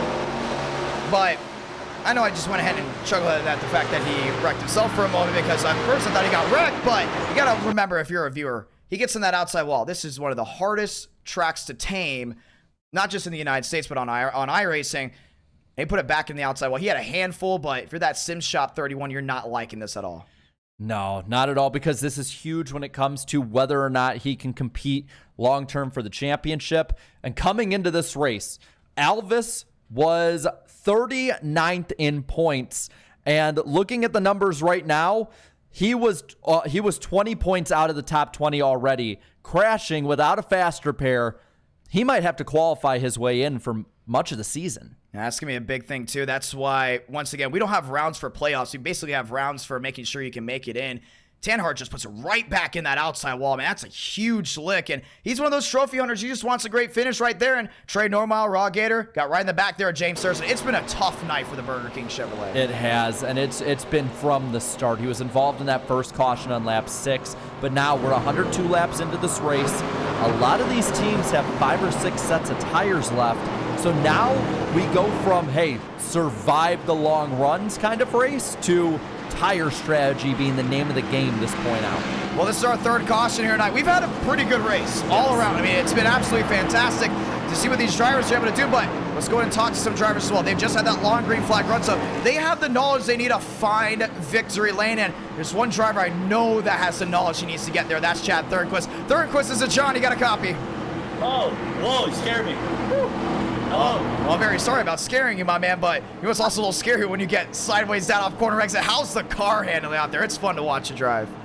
Dude, it's wicked. It feels really good. I mean, there's so much you can do with this car right now. You can go bottom, middle, top. You can get a run off the corner. You can save tires. It's so unique, but it is a lot of fun. And then even if you hit the wall, these cars are like tanks. I had no damage to fix when I went down on pit road either time. So these things are handling really well for me right now. Well, it's going to be a lot of fun to see nonetheless. Lap 102. You're going to be up front. You have the short run speed. We got that nonetheless. But the question now is that long run. Are you worried about strategy coming in late? With where we're at and the caution, I mean, we got 98 laps coming to the green, and this fuel run is about 60 laps. So if this goes green all the way, it's for sure just a one stop. So I'm not necessarily worried about strategy so much compared to, like, I already know I have a good car short and long run. It's just with that first long run, I kind of burnt up the tires going for the lead. But on that second run, I started just managing, doing my stuff, not really battling. I definitely got a car that could go for at least the top 10, top 5, if I'm a little lucky, and hopefully a win if I have that short run speed ready. It's going to be a lot of fun to see. Hey, do you want to say anything to anyone back at home? We're all having fun. We're watching a race, and hey, 2-time eTicket event winner trying to get his first NASCAR Cup Series win. I need my own number board for an emoji in the chat. I noticed that there wasn't one for the 48. Finish in the top 5. We're giving the 48 out there, so I know you got something for a championship run. Oh, yeah, absolutely. Oh, by the way, hello to all the fans. Hope y'all are having a great stream. Oh, we very much are all having a great time, my man. Hey, congratulations so far running up front. Past halfway. Let's see if you can get it done. Yes, sir. Yeah. Ladies and gentlemen, let's try it again. Well, lights off on the top of the pace car, which means one thing and one thing only. We're getting ready to go back green. Find a gear, grab it fast. We're rolling again there from Atlanta.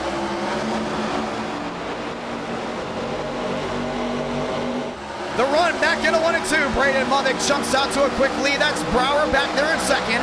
Burns back to third on the outside. Abraham Vila in fourth. Everyone sliding off corner exit.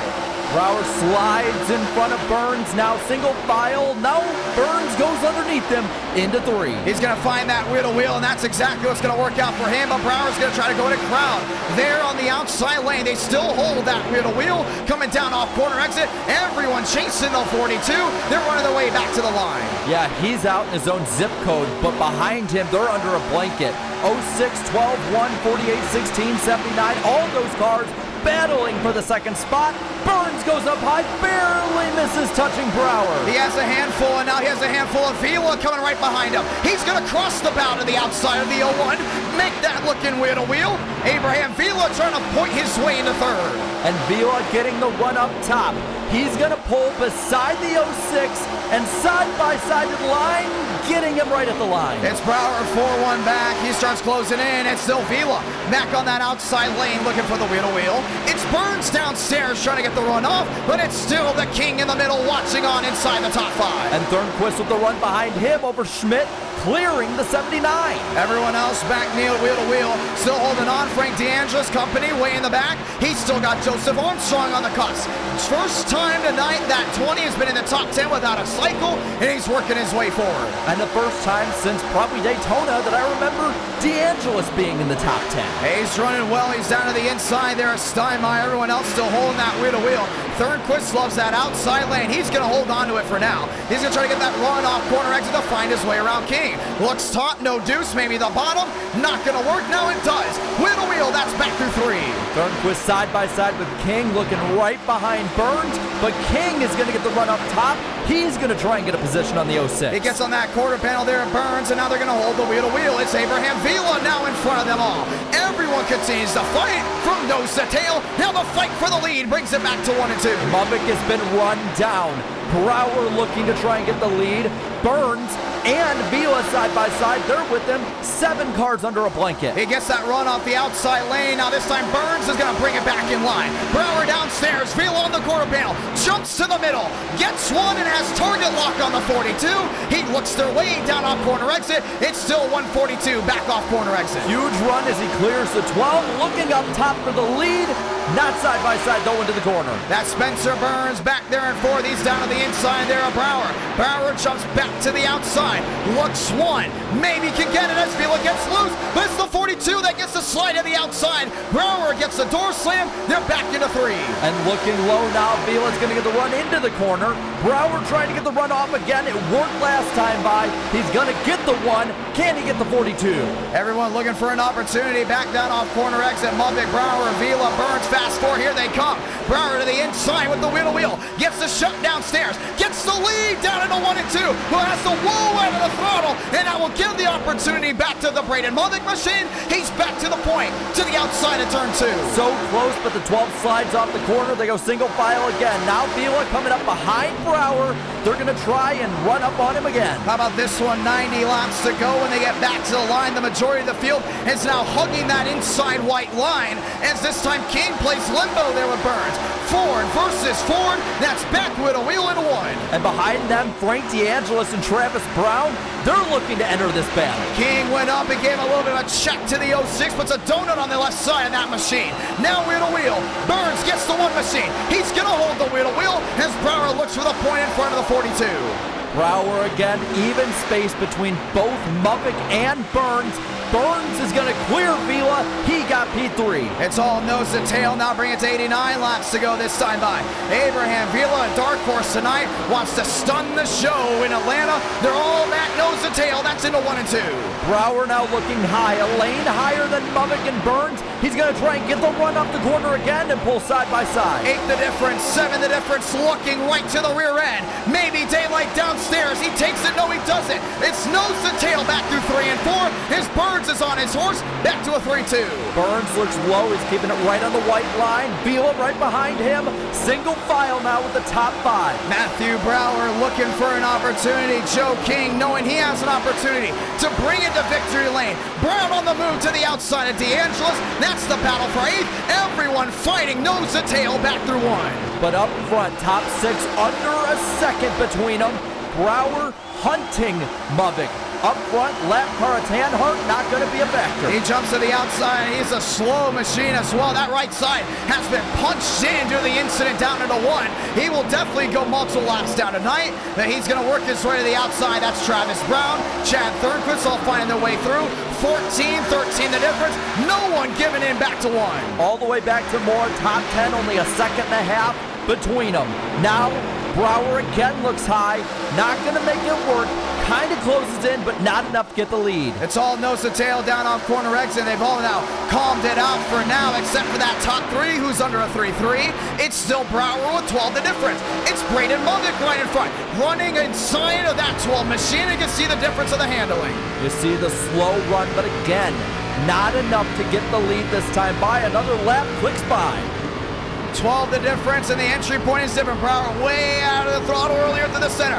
Goes about a click higher. He will get that run down off corner exit. Brings it with an 11, a 9, maybe an 8 as well as they work their way down the back. But again, Mulvick plays defense, keeps him just enough back. Brower's going to look high like he did earlier and try and get the run off 4. With a wheel, DeAngelis back there as well. Mulvick gasses it up, slams the door, and parks it in front of the 12. This time it's Brower looking back to the outside. Abraham Vila under fire there from King. Everyone battling back to 1. King looks high. Gonna get just a lane higher than Vila. Not gonna make it work though. Up front, top 3, a third of the second behind. Burns wants to find a way through. He knows he's better on the long run than the 2 drivers in front, but the question is, does a yellow throw caution to the wind? It's now Brower backed into the middle field. That Dodge is gonna get the run back to the center, but can't get it off exit to find the 42 around. 10 the difference, down to a 9. The dogfight leads back into 1 and 2. Side by side, they enter turn 1, dead even. Now the 12 down at the bottom, trying to hold off Mulvick, but Mulvick will get the run off the corner. He just can't keep the throttle on entry to slide job the 42 machine, and that allows Mulvick to get the drive off corner exit. 1, 2, 3, 4 under a 6. Everyone lines up and loaded back to 3. And now Travis Brown has entered this battle. He's in 6th on the high side, passing Vila for the top 5. That's still holding the wheel to wheel. Brown, Vila, side by side. That's going to hold on well. This time you look outside of that positioning run. DeAngelis, Moore, Schmidt, and Armstrong all watching on. But it's still, how about this? Top 6 under a second for the lead. And up front now, Burns putting the heat on Brower. The 12 now having a mere full of the 06 car. Everyone else lining up and shuffling about. Jackson Carr back there in 14th, 15th. He's starting to fight well. That's with Chad Jeffries, Joey Stone, Alexander Dominguez. They're starting to shuffle back as well. That's way outside that Sweet 16. But Brower still can't give it. How about this one? Vila right to the rear end there of Brown. Looking for a fight, a way around back into 1 and 2. Brown now forced to go back to the high side, but maybe not a bad thing. He had a good run last time by there. He's going to be side by side with Vila for a moment, but clearing. He's going to try to get that run off corner exit, but continues to lose the throttle when he kicks out that rear end. Still 12-13 the difference. Spencer Burns riding down to the inside near the white line. Wants to find a way around this 12. Can't get it done for now. Back off 4. And Brower's in the same position with Muppet. He's trying to find a way around the 42. Behind him, though, King looking to try and pass Burns. Travis Brown, Chad Thornquist, that's back rear to wheel through 1 and 2. It's Abraham Vila, Frank DeAngelis as well. They continue to hold the wheel to wheel. How about now? Battle The for top lead. 8 under a second as they're back wheel to wheel. And Brower has the position up top now. Muppet forced down low behind him, side by side for third. 4 cars all going for the lead. Braden Movic looking to clear. Brower on the outside. Jumps it wide. Burns with an opportunity. Still can't get it done. The 42 in the grass puts Brower to the lead. That's back into 1. He keeps hitting the grass, and now up top, Brower again. The 42 drifts high in front of him. They're going to try the crossover. Burns looks for the lead. Tried the slide job, will work now, but this time Burns on the inside. He wants that full opportunity with the wheel to wheel. That's back to 3. But now Muppet has the high side. He'll have the run out of the corner. Brower deciding which one to follow. Joe King licking the chops, knows he has an opportunity. Muppet running wide. Burns on the bottom. Knows he can't get crowded. Back wheel to wheel again. That's the 1. Side by side, now he clears Burns. Burns looking right behind him. All the top 4 go to the same line. Brown on the outside has company abroad. That goes the way of the 1, and now this time Abraham Vila gets in the back end of the 07. They both save him, but the battle holds on for the lead. Burns downstairs, Muvic to the outside, wheel to wheel back to 3. This time Brower's gonna follow the 42. King looking below him, but up front for the lead. Side by side, dead even again, but Muvic gonna get the run on Burns. 123 out of 200. It's been this battle since the drop of the green flag. Nothing has changed. Now we continue to watch the dogfight up front. Brower P3 sliding down the inside. Joe King wants to find a way through, but Spencer Burns will not be denied. He's knocking on the door of the 42. Top 10 between each other, 1.3 seconds. Now up front, the top 4 coming back together in that accordion. The 42 off the corner, only a 10th over Burns. 12 the difference, looking for 11. Here comes King down to the inside. Gets the door slammed on by the 12. Everyone shuffles about back to 1. It's still a shovel behind. Timothy J. Moore on the move. Thornquist on the move. Vila on the move up the 5th. All trying to track into the fast 4. And King crosses down, trying to get the spot on Brower. He's going to at least get a chance into 3 and 4. Chad Thornquist under fire. That's by the 17 of Timothy J. Behind, it's still the 69. Can Frank DeAngelis get the drive to the center? Burns down to a 10. Looking for a 9. All dead even. That's back into 1 as they work their way across the stripe. And again, it's Burns versus Muvic. Burns looking for any opening that Muvic will give him. Muvic shutting the door on him. Brower's going to try that outside lane, knowing the runoff corner exit is very detrimental. Here comes Burns, looking to slam the door. One in the wall. That was Travis Brown. Everyone scatters behind. We stay green. Now King gets a position down low. He's going to look under Brower, going to look under Burns, but Burns is going to look on top of Muvic. He's going to hold that wheel to wheel, but Muvic's got to slam that door. Don't think he can do it. Back wheel to wheel. Less than 75 laps to go now, and the battle still rages on. 1 and 2 is where it's stronger to be up top, and now Burns and Brower have the position on Muvic. Muvic gonna try and hold him off, but Burns is getting the run. He's got that drive, that 42 dead sideways off corner exit. New race leader, Spencer Burns on the high banks of Atlanta. The question is, can he hold on to it? Lap traffic of Drew Jua gets out of the way. Top 4, same guys, shuffled all up. Burns now trying to put a gap on Muvic. Looking to go in and hit the Jackson CC. What about behind? That looked to be Frank DeAngelis going wide.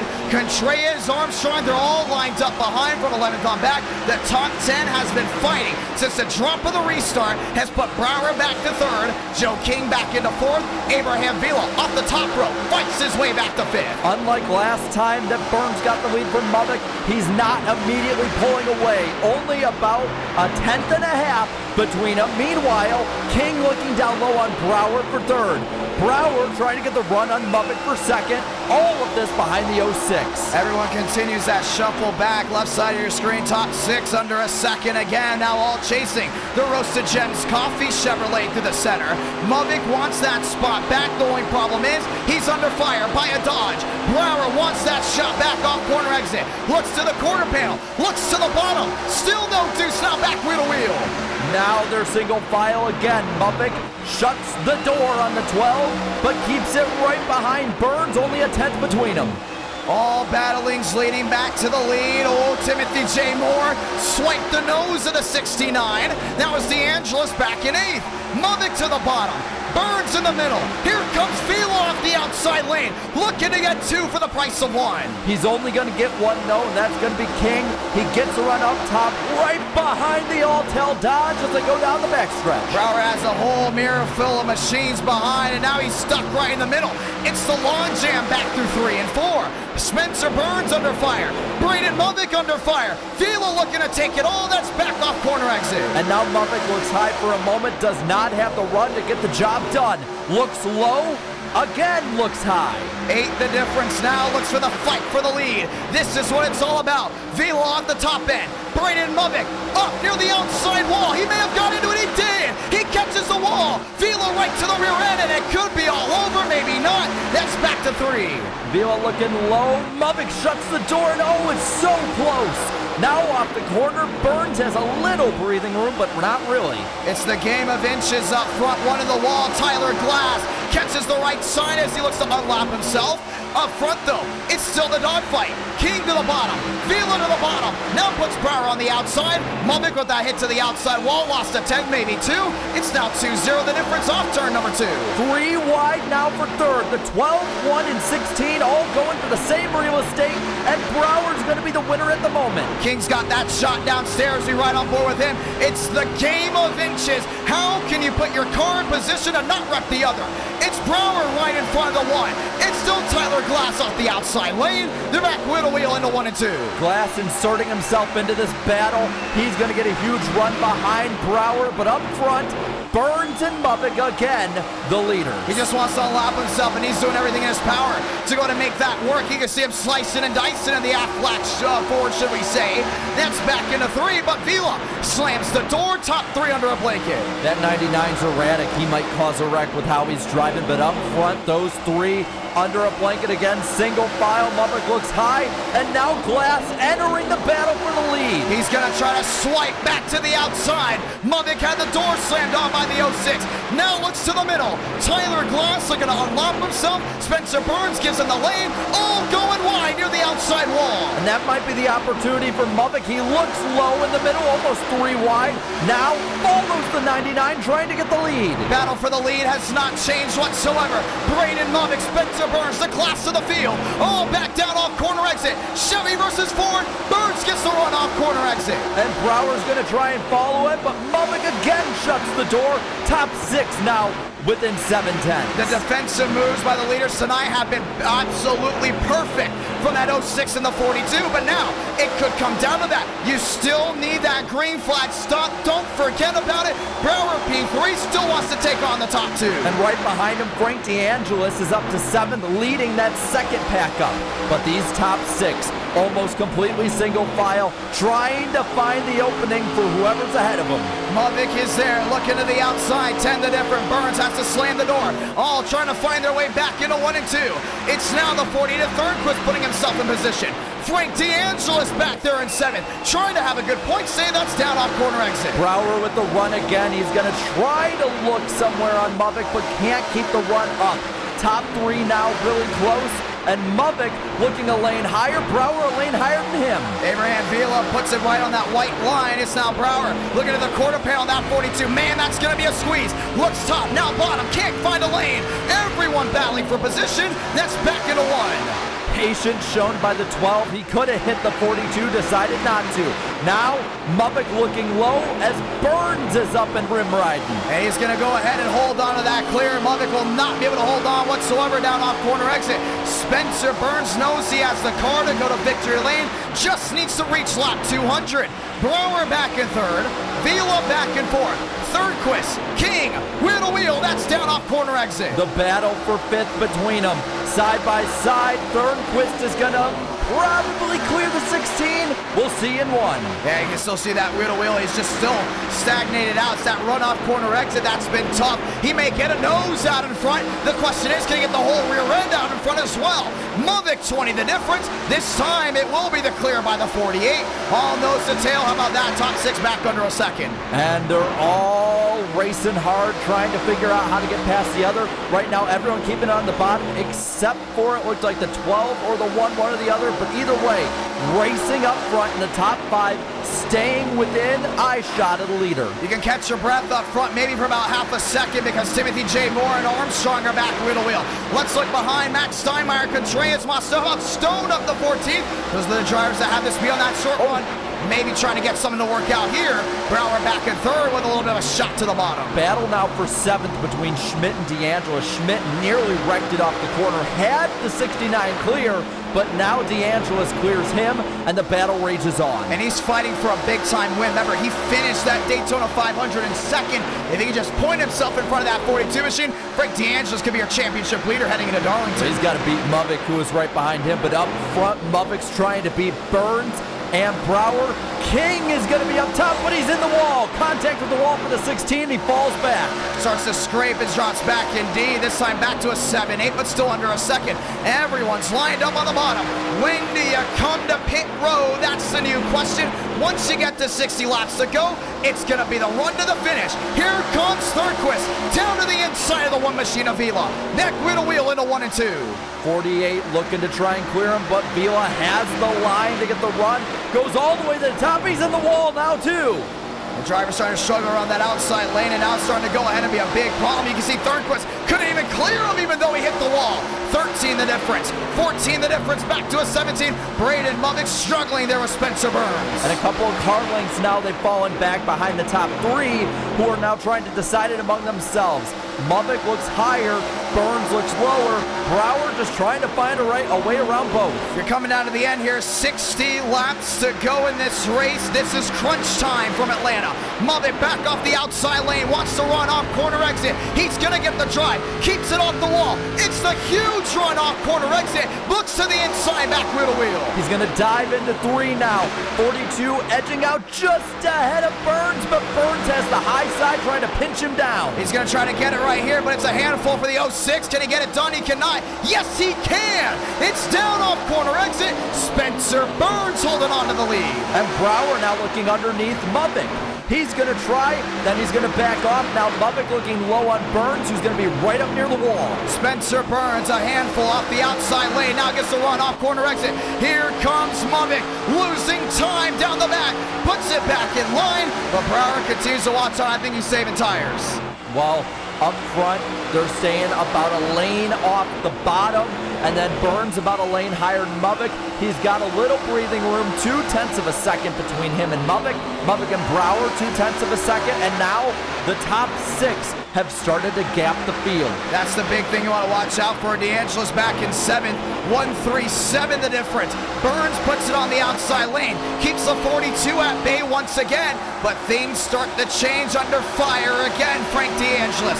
That's by William Schmidt, lined up nose to tail. Back to the center of the corner. Everyone puts it back down the bottom. How about King back there in 5th? Matthew Brower on the outside there of Vila. And Vila's gonna be on the bottom. Brower gets the run off the corner now, trying again to go after Mubik.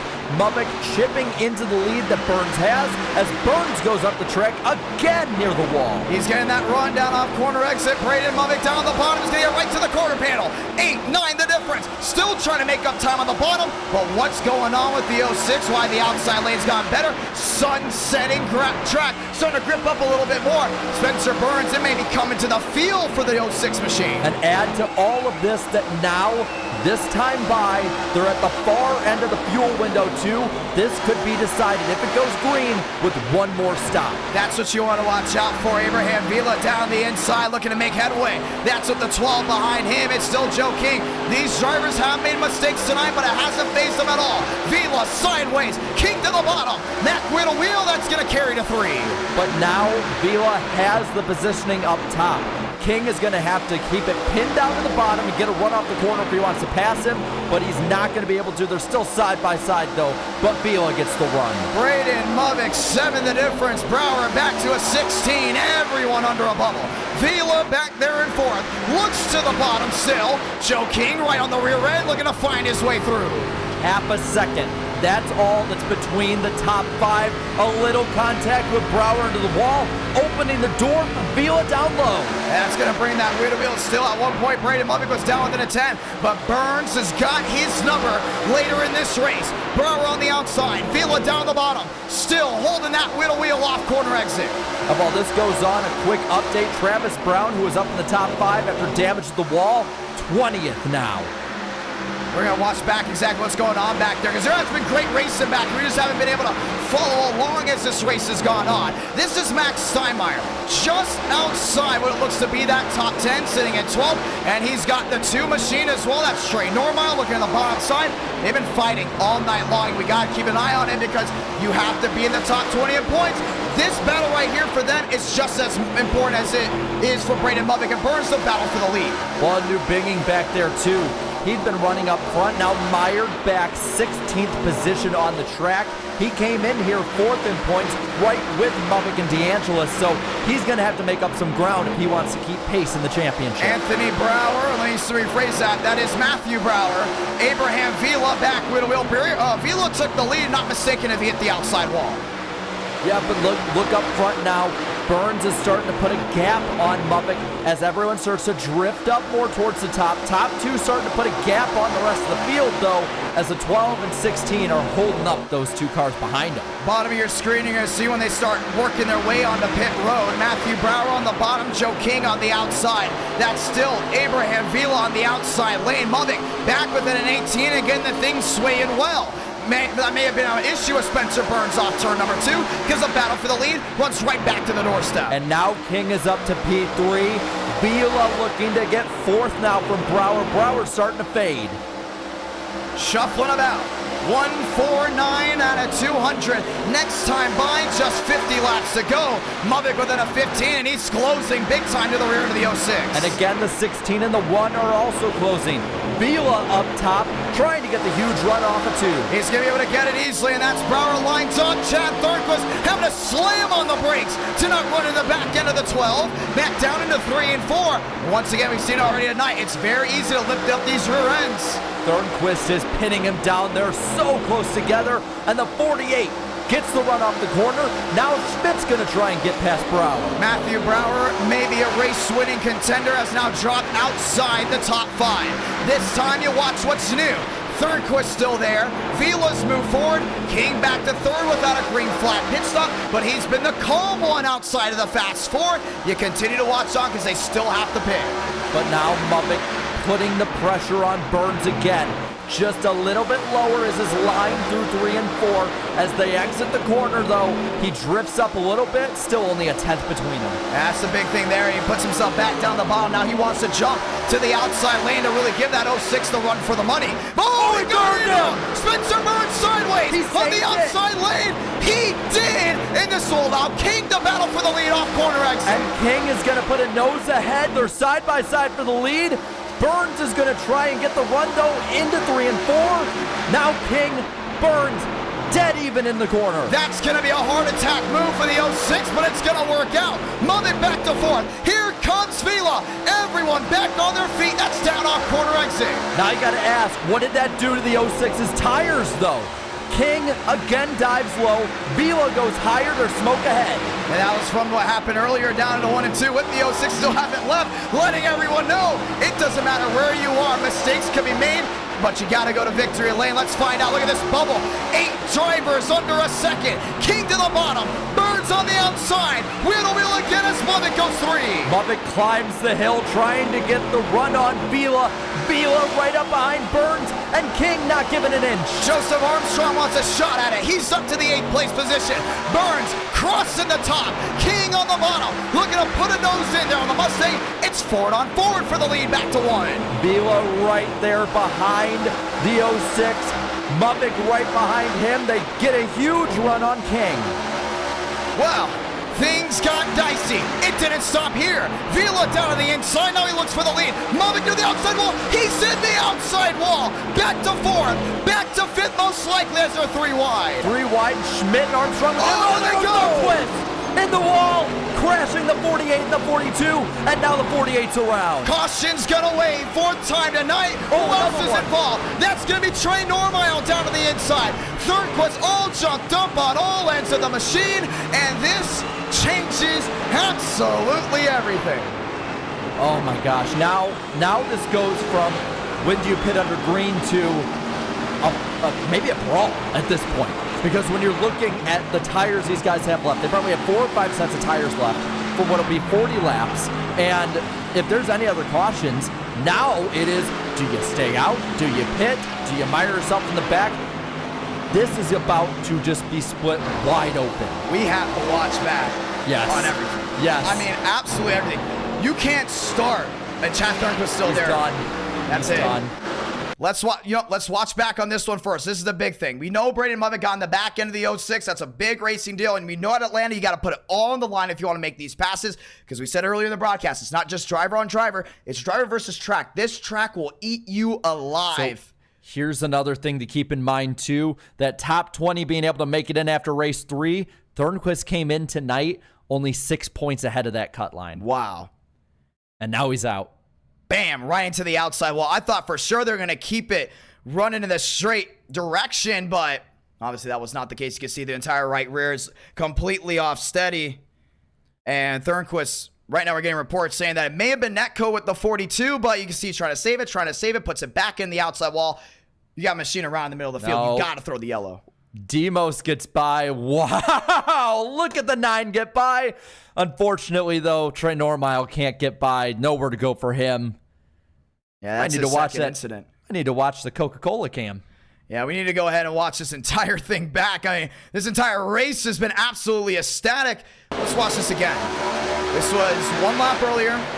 Braden Mubik on the outside. Let's go ahead and actually watch back a little bit earlier to see exactly what happened there. But I don't fault these drivers for being aggressive. You have to get these positions with how they've been able to manipulate lines in the air. He just got right into him. But a beautiful save.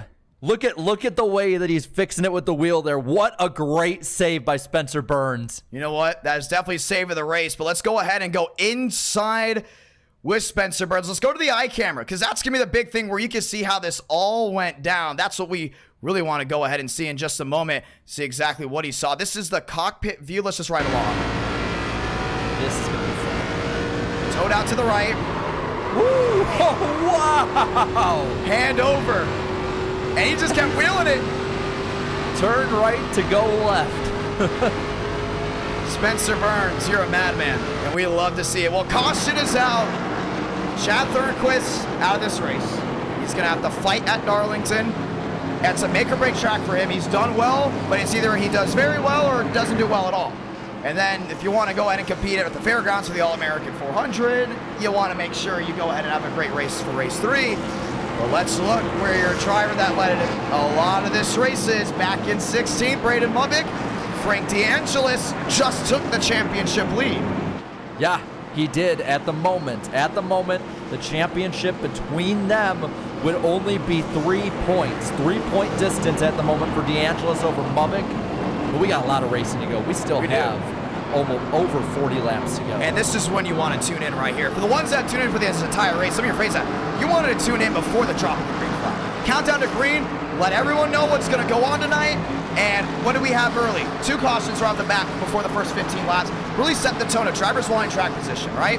Also, we got that long green flag run, and here we are again. We're going to go and get the one to go soon, and we're getting word Braden Mubik's still on pit road. He may not beat that pace car out, and that's going to be the big thing. If he can't beat him out, that's 1 lap down for him. This opens up a cam because Spencer Burns, where are you? And we are actually going to go ahead and look for that. I don't see the 06 at all. No, let me rephrase that. He is, at least for now, considered the leader. All these drivers are wave-around machines, and they will go ahead and get their lap back. And did Mubik make it off? It looks as if that's him ahead. He barely made it. He made it out. 1 to go. And this is where things get good. Time to start the crazy train. We're going to restart this one with just 41 laps to go. Let's go green. What a night. Yeah, what a night. And there's a whole new cast of characters that are at the back half right near the top 10. Jeffries, Gary Owen, Travis Brown back in, Jackson Carr, Dominguez, and then Mubik. He's going to have a long way to go on this restart, and that's if the car is in full shape. Going to be a lot of fun to see. Those drivers will hopefully be able to make it back around. He had a lot of machines that were at least 1 lap down during that incident. With lights off on the top of that pace car, it is time for us to try it again. Burns, Vila, King, and Brower. That rounds out your fast 4. Schmidt, Mosteller, all the way back to 6 and 7. They all made it. We will try it again. Time to get off your seats because we're getting ready to go back green from the high banks of Atlanta. 41 to go. Green flag back in the air. They're shifting gears. Brower looking for an opportunity. Mosteller, daylight downstairs, look 3 wide. Schmidt into DeAngelis, still 3 wide. Look, Contreras down on the bottom. Great restart for Burns, though. Pulls out to about a 10th and a half over Vila. Now King in 3rd. The battle is for 4th between Brower and Demos. Everyone looking for an opportunity. Mosteller down on the inside. Brower in the middle. All trying to get that sway back to the center. King in 3rd. Has Vila sideways right in front of him. Schmidt to the bottom as well. A blink out by 2 machines. 40 to go. And behind them, Frank DeAngelis taking advantage of Mubik being in the back of the pack, trying to make his way up. He jumps to the outside. That's King. 24 back as Abraham Vila will get the shot down off corner exit. Continue to keep that machine at bay. King to the bottom. Vila on the outside. Still wheel to wheel. That's back to 3. And side by side, but King's starting to get ahead. He's going to pull, but Vila stays right on his bumper. He's going to get the runoff 4. That's wheel-to-wheel battle for 2nd. Daniel Mosteller back to 4. Spencer Burns looking to pull away and set the tone. 21 the difference. Back through 1 and 2. That's Vila on the outside lane, knowing it's all or nothing now. The drive-off corner exit. The question is, yes, you can make it on fuel. Can you make it on tires? As that's Brown in the wall. Again, the 07 in the wall. Now it's up front. That's where the battle is. It's for the lead. King on the outside, make that inside. Burns downstairs. Wheel to wheel for the lead. That's back to the line. Everyone shuffling about. And King looking to try and get the run into the corner. Burns trying to pin him down and get the run off. I believe the 06 made a mistake in 3 and 4. That left the gate wide open for the 16 machine. He's still downstairs given that opportunity. They still look for the wheel to wheel. The King will not give in whatsoever. That's back down into 3 and 4. Meanwhile, the battle for 3rd heats up 3 wide. Brower, Vila, and DeAngelis gets the run off the corner up high. He's gonna stay off the 1 though. Yeah, that came close. Nearly got walled into the outside, safe for barrier, but it's still King ain't now back. He looks for an opportunity. Battle for the lead, battle for 3rd, all coming down to it from Atlanta. Up top for 3rd, the 69 gets the huge run. Vila nearly gets into him. They're still side by side. Now he clears him, and now the battle for the lead is side by side. King down to the inside. Burns on the outside, still holding that wheel to wheel. King had a whoa out of the throttle. As here comes Burns off corner exit to hold on to it. Laps fading, time's running out. If you're just joining us, welcome. This is the finish to round number 2. The first side by side battle was Armstrong and Demos. Armstrong gets the 6th spot from him. Now up front, a little gap between the top 5 cars. King stalking Burns. Hey, something to watch out for Armstrong. Mosteller, how about Contreras back there as well? These are drivers that still have a shot at winning this race. Burns on the bottom, King not giving in. He jumps right to the rear end of the Roasted Gems coffee forward. He jumps to the bottom. Mustang on Mustang, 160 166 out of 200. King led that lap. Will he lead the next? He goes into the corner and clears the 06, but he looks to make the crossover. King shuts the door. That's Burns right on that white line, looking for an opportunity, just can't get it yet. That's the run-off corner exit. 11 the difference, 10 the difference maybe, down into 3 and 4. And don't look now, but behind them, entering the battle is Frank DeAngelis. He's been in the back half of the top 10 all day, not a factor. Now, coming up when it matters most. Back to the line. 167 out of 200. Spencer Burns, 20 back. Brower, Armstrong, the shuffle. He's now up to the 5th place spot. Looking back to P6. Wheel to wheel and Toyota. Hey, they're coming to play late. Yes, they are, but up front, it's a Ford, it's a Chevy, and they're going to be going for the lead again pretty soon here because they never get too far away from each other. Burns down that white line, trying to go out and hold on to it, but King starts pulling away. It's now down to a 2.5, but it's still in the way of the 16 machine. Back to the line, 168 out of 200.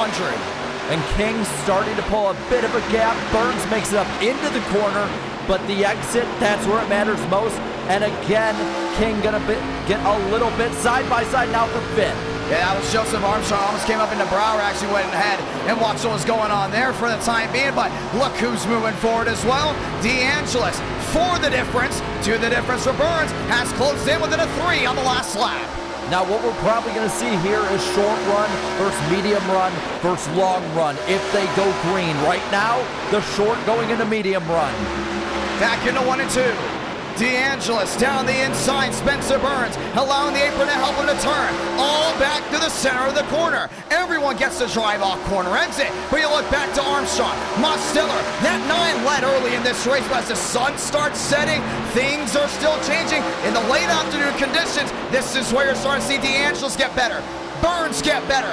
15 the difference. Looking for a 14 next time by 30 to go. Top 11 single file all in one big snake line. But now Burns looking to try and get underneath King, and behind him DeAngelis just waiting for a mistake. Vila looking for an opportunity. DeAngelis underneath the 06 at least was peeking to find a way through.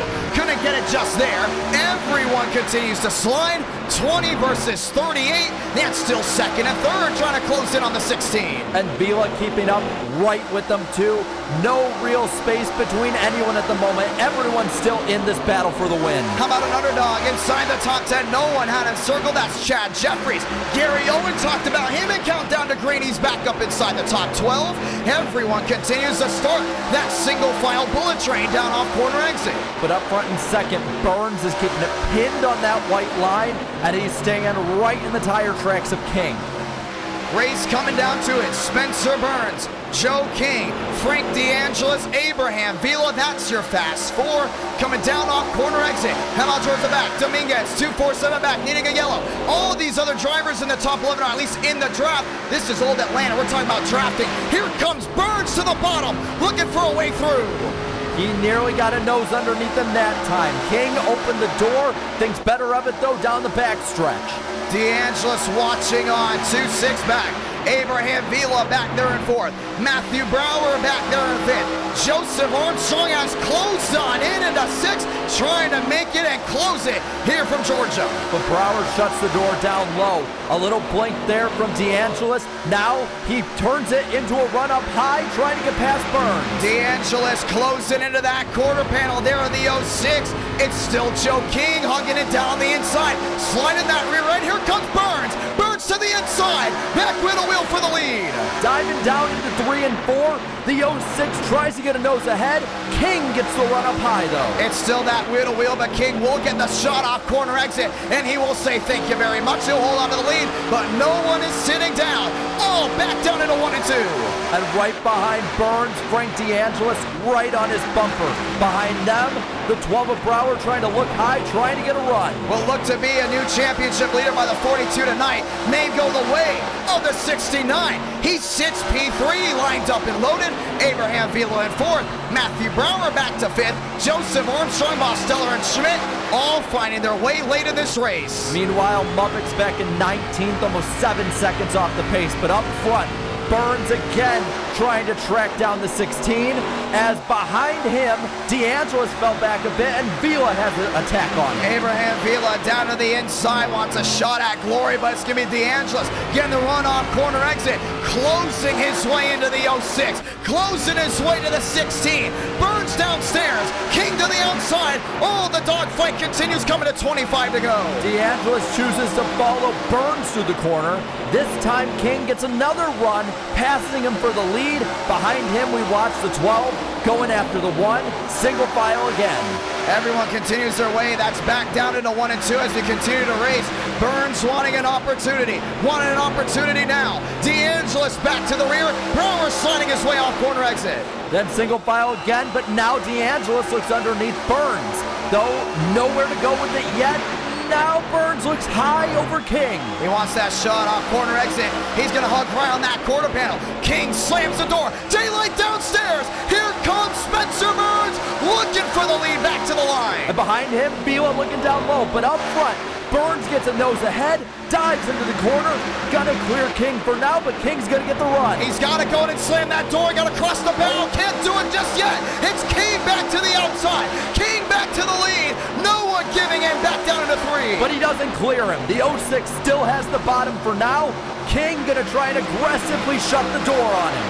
Everyone looking for a way around. DeAngelis wants to sneak up and steal the candy as he's running back to line. 23 to go, back at it. 13 the difference. Nobody giving in and no one's sitting down. From double file to single file again, they're not letting anyone have an inch.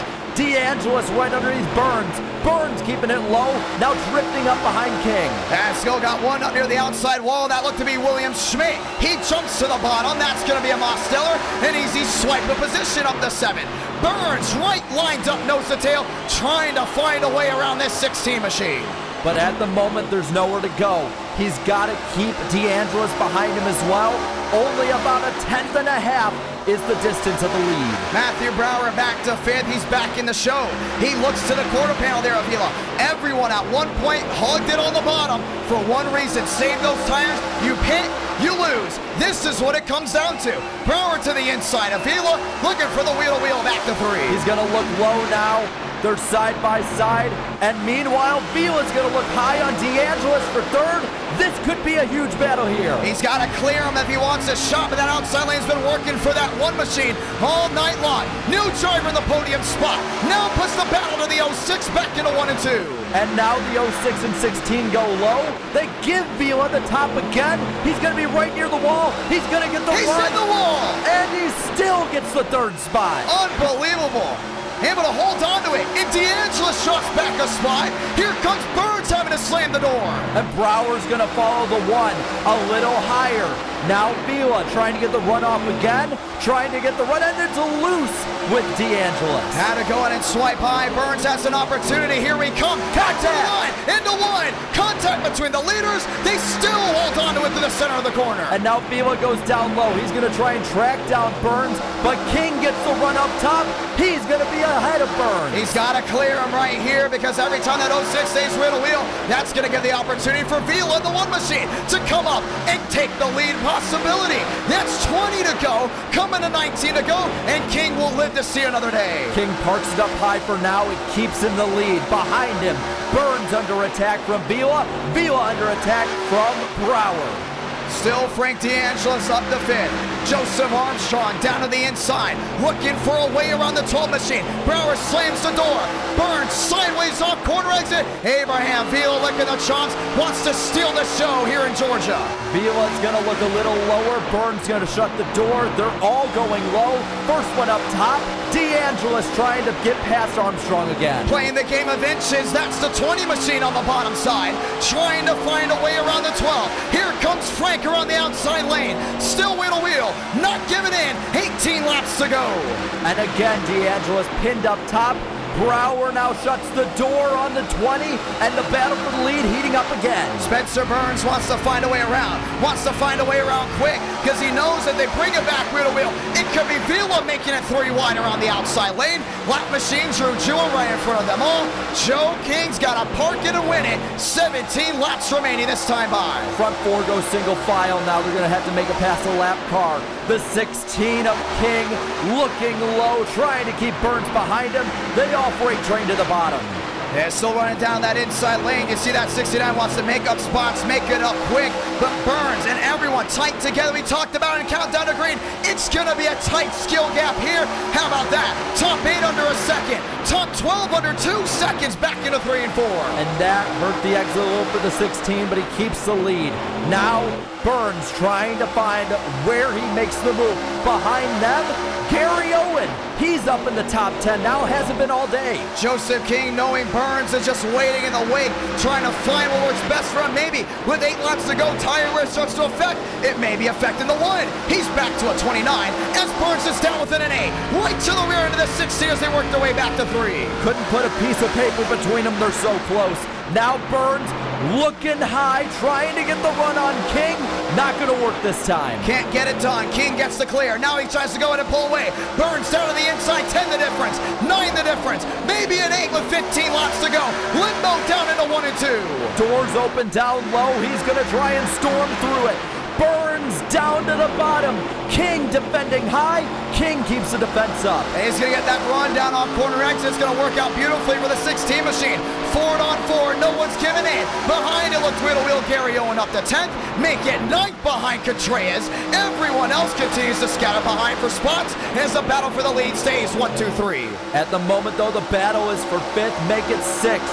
Armstrong holding off Schmidt. Brower trying to make it past Frank DeAngelis.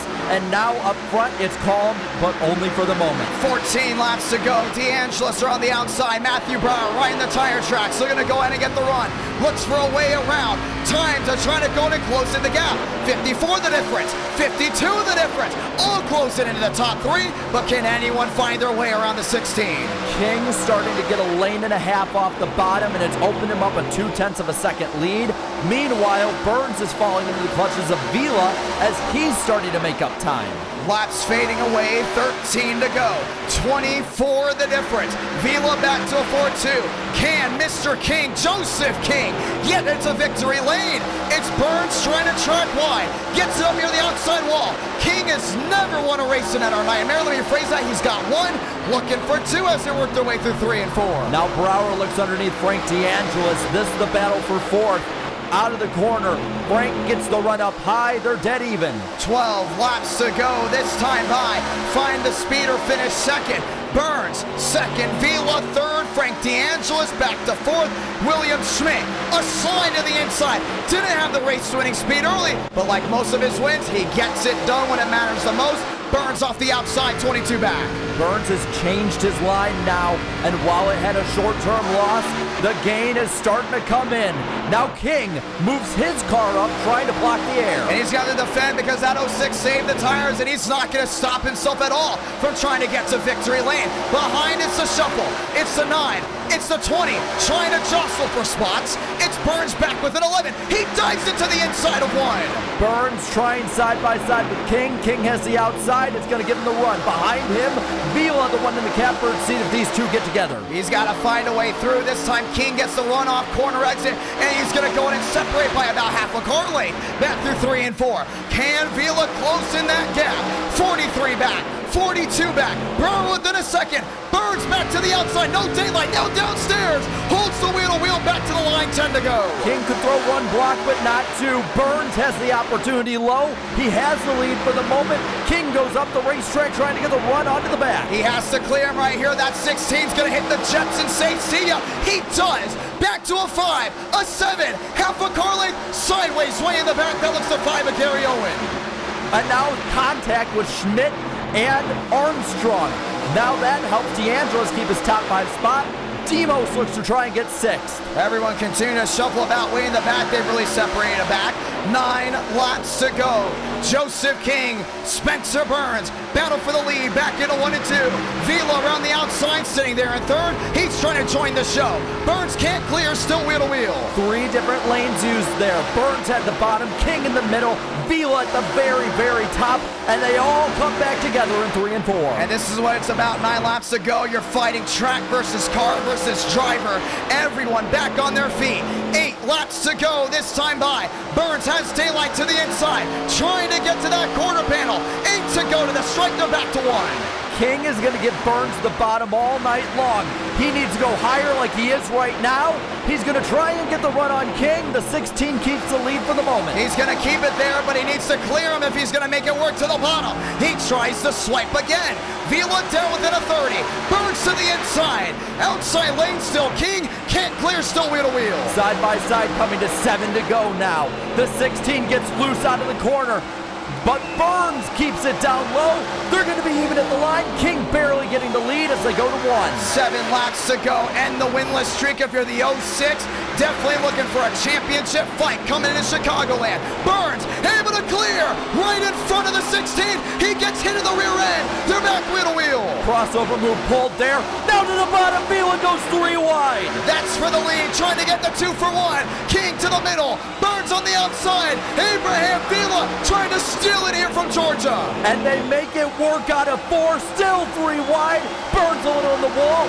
Vila has the lead for the moment. Now Burns are all even. 6 laps to go. That's King crossing the barrel of the 1. Vila looking for daylight on the outside. He lines up with the 06. No one trying to go ahead and finish second. It's still 3 drivers, maybe 4 under a blanket soon. Burns again has the position now on King. King falling back. He's cleared. Burns is clear. He has the lead. Coming to 5 to go. And has to run away quickly because that one machine is there. King on the inside. Burns slams the door there on Vila. 5 remaining at the line. And Brower now enters it in 4th. 4-car battle. Top 3 under a blanket. Vila's going to go to the way high side. Yeah, he's got to stay off that outside wall. That's the big thing, but he's going to get the run here on Burns. But King's going to get the run as well. 9 the difference. Back to 11. Still knows the tail and wheel to wheel. Burns can't get away from him even with them side by side. Vila is going to have the position up top. He's going to try and pinch King. King is going to get up the track a little bit. They're going to be even while Burns has 2 tenths. He stumbled through 3 and 4, and that should allow the 1 machine to clear maybe off exit. 4 to go for the 06. 4 to go for the 1. 3 drivers under a blanket. Welcome to NASCAR Cup Series. That's back to 1. Now they have the same line, the 06 and the 1, all the way to the top. Vila loose, but he keeps it under him. That's the big thing right here. You got to make sure if you're the 1, you got to clear that 16 now. If you're King, you get cleared. Your race is done. Contact. That's between the drivers in second. But King and Vila keep pace, even though with that, they keep up with Burns. 3 to go. 3 at the line. Spencer Burns. Don't celebrate just yet. It's 19 back for the drivers in second. Tire wear, fuel strategy, any type of strategy now goes out the door. He got in the wall a little bit, opening the door right now for the 1 of Vila to keep up. King still underneath him. It ain't over. 3 laps to go. Now the gap back down to 15. Vila still lined up on that outside lane. King wanting to clear. Back through 3 and 4. Coming to 2 to go. The 2 side by side there, barely making contact, but keeping up with Burns. Now Vila getting the edge, coming into 1 with 2 to go.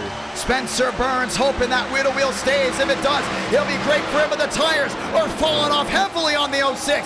Way up the track, losing precious time. 17 the difference down the backstretch. And down the back they go as well, still side by side for a second. Now Vila's gonna get him past. Now he has a lap, maybe a lap and a half to make a run on Burns. He's going to have to put all of his chips in the middle on 3 and 4, but this is what it's about. Back to the line, 200 lengths comes to this. Santa Blanca, 1 to go from Georgia. Now it's all up to Vila. Try to find a different lane. He stays in the tire tracks of Burns. King right below him as they come off 2. This is what it's about. 3 drivers under a blanket, 24 the difference. Who's going to win this race? Vila into the outside wall. King has to slam on the brakes. Spencer Burns, final time in the 3 and 4. King's gonna send it. No deuce for the line. This is what it comes down to. The dry spell's gonna end. It's victory for the 06. Spencer Burns gets it done in round 2 at Georgia. Make it Atlanta. What a finish. You can't ask for any more than that. 4, 3, however many guys at the finish, racing clean, racing for the win. Can't ask for a better finish to this race. Unbelievable. I mean, dropping the green flag from there, and it just never stopped all the way through. Spencer Burns, his last win before this, May Darlington. We don't have to talk about it anymore. No. Because now he just won round 2, and he's going to be fighting for a championship. His last win was just 30 seconds ago. Top 20 left side of your screen. Joey Stone, Braden Movick, Glass. Movick looking to take the championship lead. We have a new championship leader, ladies and gentlemen. Frank DeAngelis going top of the board. Burn it down, ladies and gentlemen. And our night in America. Fueling victories all year long. If you're new and you love the action, make sure to subscribe, notifications on. Round 3 will be from Darlington, and that will be 2 weeks from today. And our night in America will continue this Friday night coming up. And that's what the great racing is all about. But now the moment belongs to Spencer Burns. After such a long dry spell, winning this race, it's got to mean so much to him after especially the battle he had to go through to get it done. The caliber of drivers he had to beat, and the fact that even when he had the lead, had it cleared, he still was not in any means out of the woods. What a night, what a drive, and we get to interview your winner. This is probably, I'm going to go ahead and call my shot here. This is probably the most fun league on iRacing. I'm just going to go ahead and say right there, drivers are all in, the viewers are all in. And heading into Atlanta, they said, hey, the skill gap's going to be tight. I think we're going to have a great show here. Well, they weren't wrong. They weren't wrong at all. That was amazing. And you see here, popular win among the drivers as well. Burns has been at this so long. It's just great to see as they burn it down in front of the grandstands. It's finally that time. PTSRI, going to make an announcement here, has just taken the team championship lead as well. Spencer Burns driving for that team. Frank DeAngelis finished second in the 500. Vila back in second. King back in third. And what a night it has been so far. And just to remind you guys too, this is only round 2. We got 8 more races to go. Our next race being at Darlington in 2 weeks on a Tuesday night, same time. Parks are right in front. He wants to go ahead and have a chat. Sold out virtual crowd. Over 750 watching back to the line. And we said after Daytona, you know what? Things are going to get interesting at Atlanta. They just did. Let's go ahead and call our shot here. It's going to get interesting at Darlington because Burns isn't the championship leader. Now he's in the hunt. And Darlington's one of his best tracks, but he's going to have to go up against Anthony Burrows, who didn't qualify for this race. Man, that's going to be big. Well, and add on to that, the factor of it being a Gen 6 race. We've had a next gen, we've had a Gen 4, and now we're going to have one of our only 2 Gen 6 races. So the skill set is going to be amazing to see in this race. Spencer Burns, it's the John. You got a copy. I told you, John. You did tell me. As he blow an engine. Yeah, it just went, but that was a great race. We had a little hiccup there with Movick. I don't know why he just sent it in like 10 miles an hour too deep, but we saved it. That last run, the good battle against King. Vila was definitely going to be quicker than me if that went a couple more laps, but I pretty much planned it just on the right point, just to get enough by King, because I knew King was wearing his tires a little bit. I saw his line on the entry to the corner, especially beginning of the run. I knew as long as I got by him with like about 5:10 to go, nobody would be able to get by me again. Spencer Burns, the dry spell is done. You're a championship contender. You had to fight tooth and nail to win this race. It wasn't handed on a silver platter. I mean, I don't know anyone else that deserved this one more. You had the strategy down, but here's another thing too. Vila was coming late. King was giving you a run for the money. That top 3 was absolutely fantastic.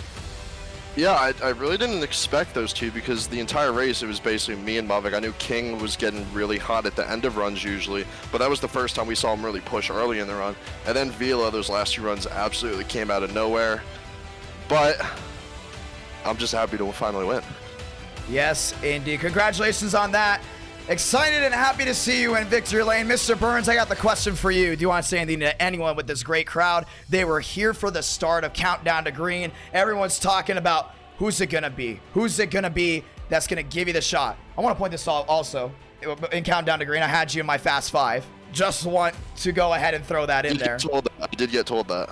Which was absolutely fantastic. Got a king in there as well.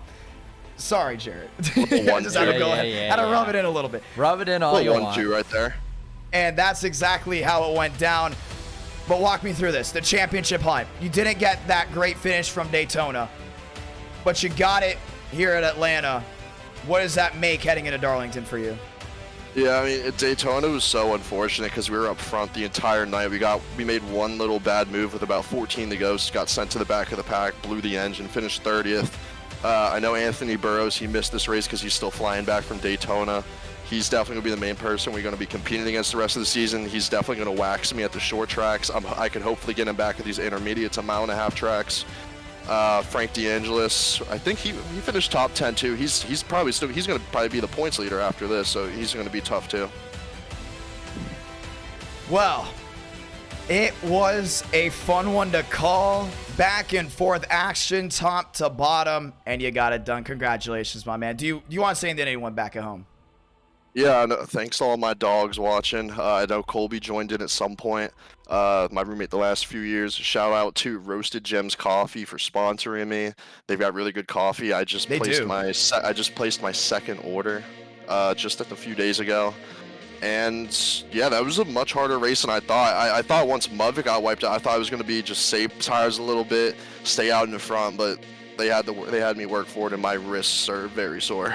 Well, it was a lot of fun. Congratulations, my man. We can't wait for Darlington. That's where you got your first win. You're heading back there in 2 weeks, ladies and gentlemen. 2 weeks from today, we are back for race number 3.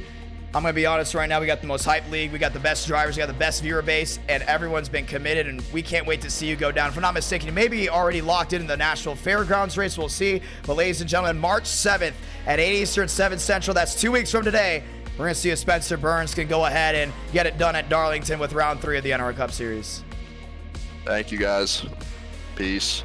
Let's go ahead and talk to the drivers that finished in that second spot. That will be Abraham Vila. What a run by that one machine to go ahead and come back. Abraham Vila said, John, you got a copy. Yeah, can you hear me? It was a drive, my man. You didn't get the win, but you definitely proved that you're going to be one of those drivers to contend late in this year. Walk me through that entire drive. They got lucky.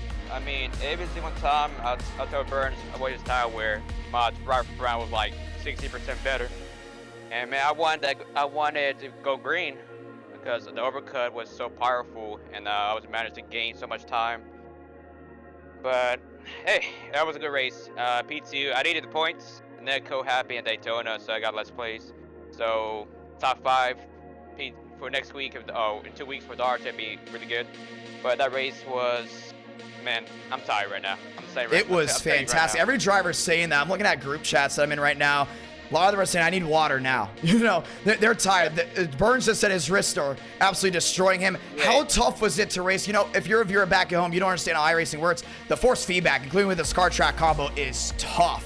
And you just got to be on it. How tough was it out there? And when did you really start feeling that fatigue? Halfway during a caution around lap 100. It was so tiring. I mean, I was trying to save tires, but at the same time, trying to keep everybody behind. To match my track position.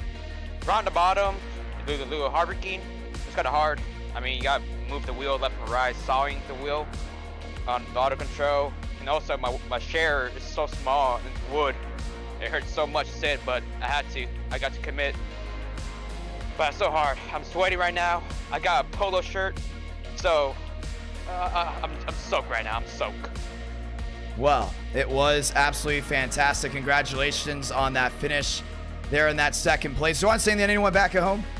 I want to thank everybody that's watching the finish. I tried my best to all my fans to win. They just got lucky. I mean, they got lucky for real. 2 cautions where I had the perfect strategy. It kills me, but Darlington, it could be my race, one of my best racetracks. It is. I just can't wait to get there. When I take it day by day, try to hydrate, try to make a little strategy for Darlington. and hopefully I beat Movic, I beat Burns, I beat Barrows, I beat Malik, I beat everybody. That's my goal. That's the goal right there, my man. Congratulations. Thank you. Heading into the drive that finished P3, final interview of the night, and this is one I can't wait to talk to. Joe King, you are absolutely amazing. What a drive by you. Yeah, it was pretty good. We just we tried to hang around the top 5 for the majority of the race, but led some laps there at the end, but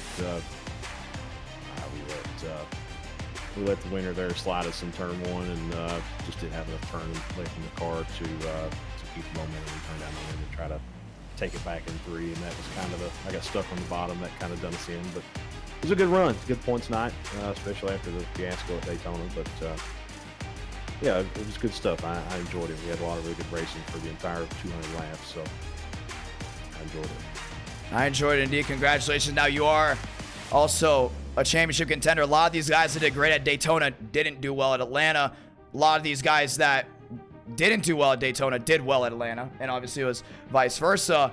What does this give you an opportunity heading into Darlington? The top 2 said, hey, Darlington's one of their favorite tracks. They're the best at it. What about you on that standpoint? I'd say they need to watch out for me because Darlington's one of my favorites. Anything that's a mile and a half that you've got to really manage tire and let everybody back up to you. That's something I really enjoy doing. So looking forward to the rest of the season. It's a good schedule, and thanks for being up there with them. It's going to be awesome. Congratulations, King, on that top 3 finish. We can't wait to see you in 2 weeks' time. That's March 7th to see if you can go ahead and find victory lane. Do you want to say anything to anyone back at home? I just want to thank Jim and Cam, our Kids Sport channel. They helped spot for me and help with strategy there during the race. Certainly want to thank those guys for all the help they get. Well, congratulations, my man. Can't wait to see you in 2 weeks. Yep, looking forward to it. Thanks.